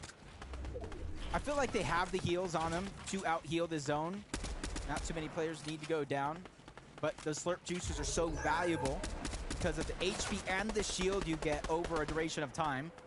As Clarity gets peeked on, right back, BQtifying Clux. They've been getting late into this game. They've been adapting on the fly as well. But the Storm Surge is now doing damage. Clarity pops the first of the slurp juices, and he's still looking out for who he could tag, but you see him where he's positioned. He's like positioned in the bowl around Mega City and the surrounding environment, so it's going to be hard for him where he's at now to get any shots at any players unless they make a mistake. It's also interesting. I was looking around like, where is Trashy? He is absolutely not near Clarity, and the fact that they haven't found anything on two completely different areas. Look, they have such a wide coverage here and still nothing yet for neither of the two. The players on their level are fully boxed up, and they're using both brick and metal because it has more HP, more durability. Everybody else is almost too high in the sky for them to get the shots that they need. But Trashy, Clarity, they have to be persistent here. They cannot give up. They're only 10 below that damage threshold. That's like a sneeze. You just sneeze on your opponent, and you'll find some safety. Well, here it is. They know for an absolute fact there's a duo there, and there it is. They finally find the tags that they were looking for, but at this point, do you just go and play for the eliminations as well? Because they're going to need much more in order to bounce back into this game. Those tags there will buy them a couple of moments, but for who knows how much longer. I like that. That is what they need to do. Build themselves a cushion, because just like this, in the blink of an eye, the tables can turn. They fall right below the damage threshold once more.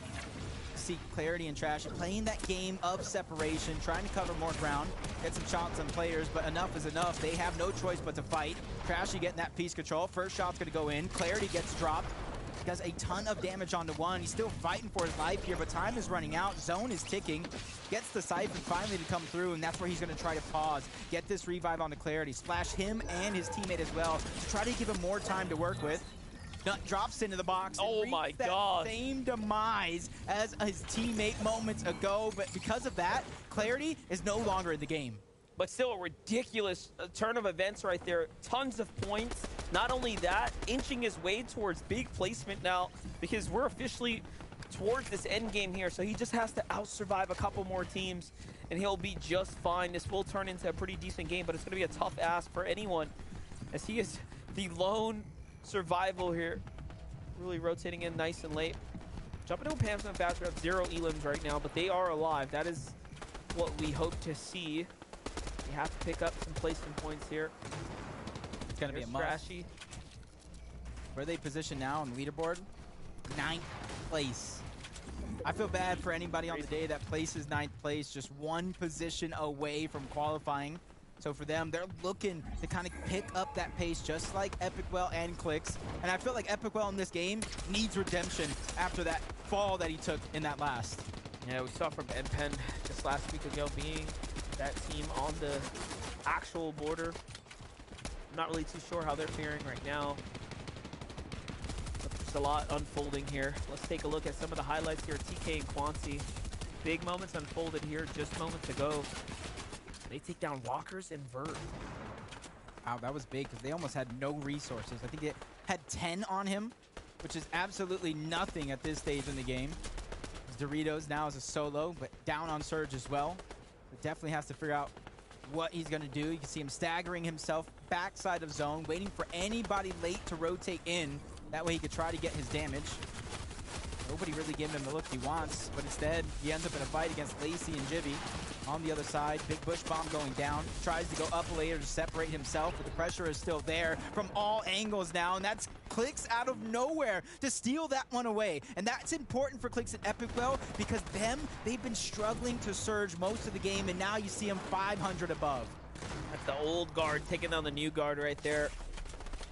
Clix and Epic Will continues to trend up, taking down, knocking down, I should say, their competition. In the meanwhile, if there's anyone you want to take out, it's the guys right above you, so that's perfect for them. See everybody here. Zone moving over that mountaintop, in between a little crevice. So it's definitely not worst case scenario on this rotate, but it's definitely going to be grueling for some, especially those that don't have resources. Luckily for Trashy, even though he is a solo, he has more than enough materials to not only protect himself, defend like you see, but continue to try to box up. Almost becomes the focus of the lobby. That's Death and Tahi to try to put some shots his way. Quickly rotates on out. Doesn't feel safety in that position, but I don't think as a solo, you can feel safe in any spot on the map now. It's also the experience, too. He's got so much experience in endgames. I would say it's arguably easier for him right now to make these decisions by himself right now and just rat his way through, especially not having to worry about finding any additional damage components just yet.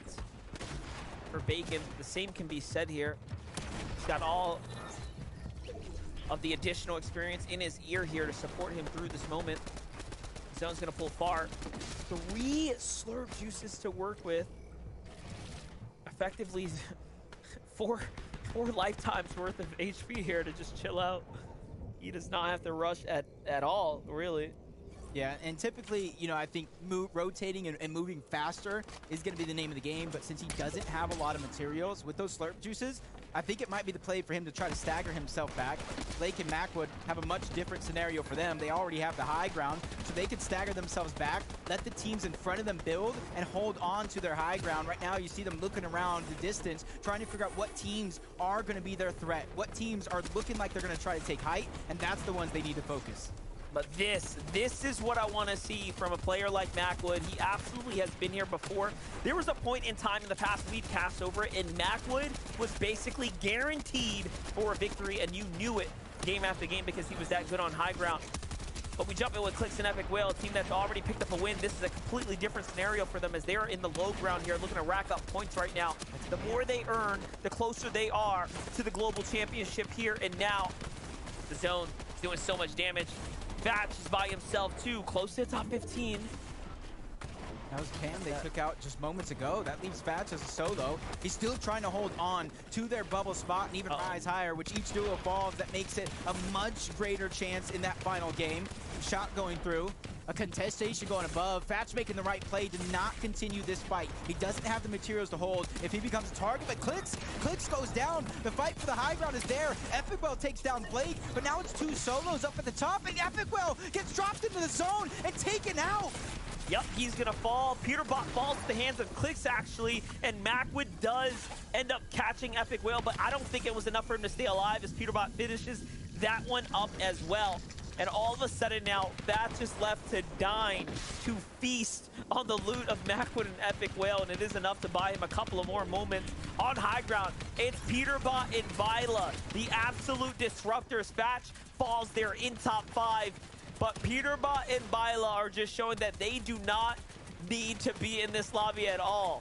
Yeah, I think Fatch even scraped together another placement point as a solo. This late in the game, those points are worth more. Daze now a solo. There's so many players down all around him, but there's no HP, there's no heals, and he runs into a brick wall. Meanwhile, while all this action is going down on the low ground, Peterbot and Byla again build themselves a monument of the sky. They have full control over the game while the battle's going down. Byla's finally going to fall. They're ready to take over. Only 2 teams left, and it's Polarized as a solo towards the backside of a zone. Peterbot doesn't want to give him a chance to enter in and try to take the game as they storm through and win their second victory royale back-to-back. And what's crazy about that, too, is they're just showing no mercy at this point in time. Like, they could just be, as generous as they would like to be, but no, it's almost like they're gearing up, they're tuning up for the global championship at this point in time, because clearly they will be paired up with one another. So they'll have to start figuring out flight details soon, because the way they're tearing up this lobby right now, I don't think we expected to put them as a pick for NA as one of the teams that are performing up towards the top, but they're showing us that they have clearly what it takes to be a cut above the rest. Yeah, you saw a ton of players enter into our top 10, even have Bats try to clutch up and pick up even more placement points, getting himself into that top 6, maybe even top 5. Our bubble teams are hungry to try to secure their spots. And what's crazy too, 11 eliminations. They are just engulfing all of the points up and burning them right at the top of the totem pole here. So everyone down at the bottom will have to continue to work their way up, Jacob. Yep, and this is it. Game 5 is done. It's over with. And with one more game to go, let's take a look at the leaderboard and see what these teams need to do. Peterbot, Byla, they do it again. A victory royale. Last time, 6 eliminations. Now over to 11.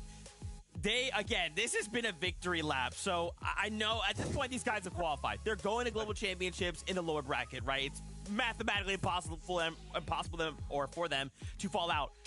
But what I want to talk about is what Monster mentioned. These guys are now taking away points from everyone else in the lobby. And actually, we had a light discussion on this before we went into this game. But this is actually a really big deal for the whole lobby, isn't it, Vivid? Oh, it really, really is. I mean, they're not only taking away placement points in regards to the Victory Royale, they're taking away elimination points, and a lot of them whilst they are doing it. But then they're also getting the Rift Island pretty consistently as well. Not to mention their POI is pretty much granting them the Vault point. Like, they're just getting so many points that pretty much don't even matter anymore for them. It's just all about denying the rest of the teams, which is why, I mean, we talked about it before, that 8th place threshold is hardly moving because so many points are just getting thrown at first place. And the cool thing is, if you're one of the teams that isn't necessarily in that qualification spot going into this last game, you have a really good shot. There's a ton of teams that could just have one good game here and qualify to the global championships if you've done enough to keep yourself in contention. I mean, I'm looking at the leaderboard, even top 20 really have a really good shot to be able to make it, and oh man, it's gonna be close.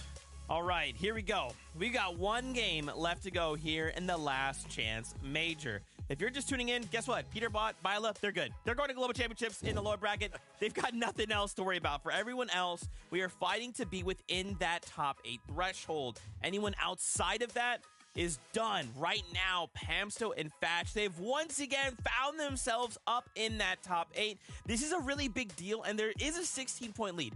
It's a lead, but Viv, they can't make a mistake going into this next game. Yeah, their day has been so teasy, right? They've been in the top 8, and then they had a bad game and they kind of fell out of it. Then they had another good game where they got 5th place in 6th elimination, and then they had a 42nd with 2 eliminations and fell out of it. Now they just had that 6th place with 1 elimination, and boom, they're back in it again. But because of those 2 iffy games that they had, we can see them. They're right on that threshold. So I mean, it's time to clutch up. It comes down to game number 6.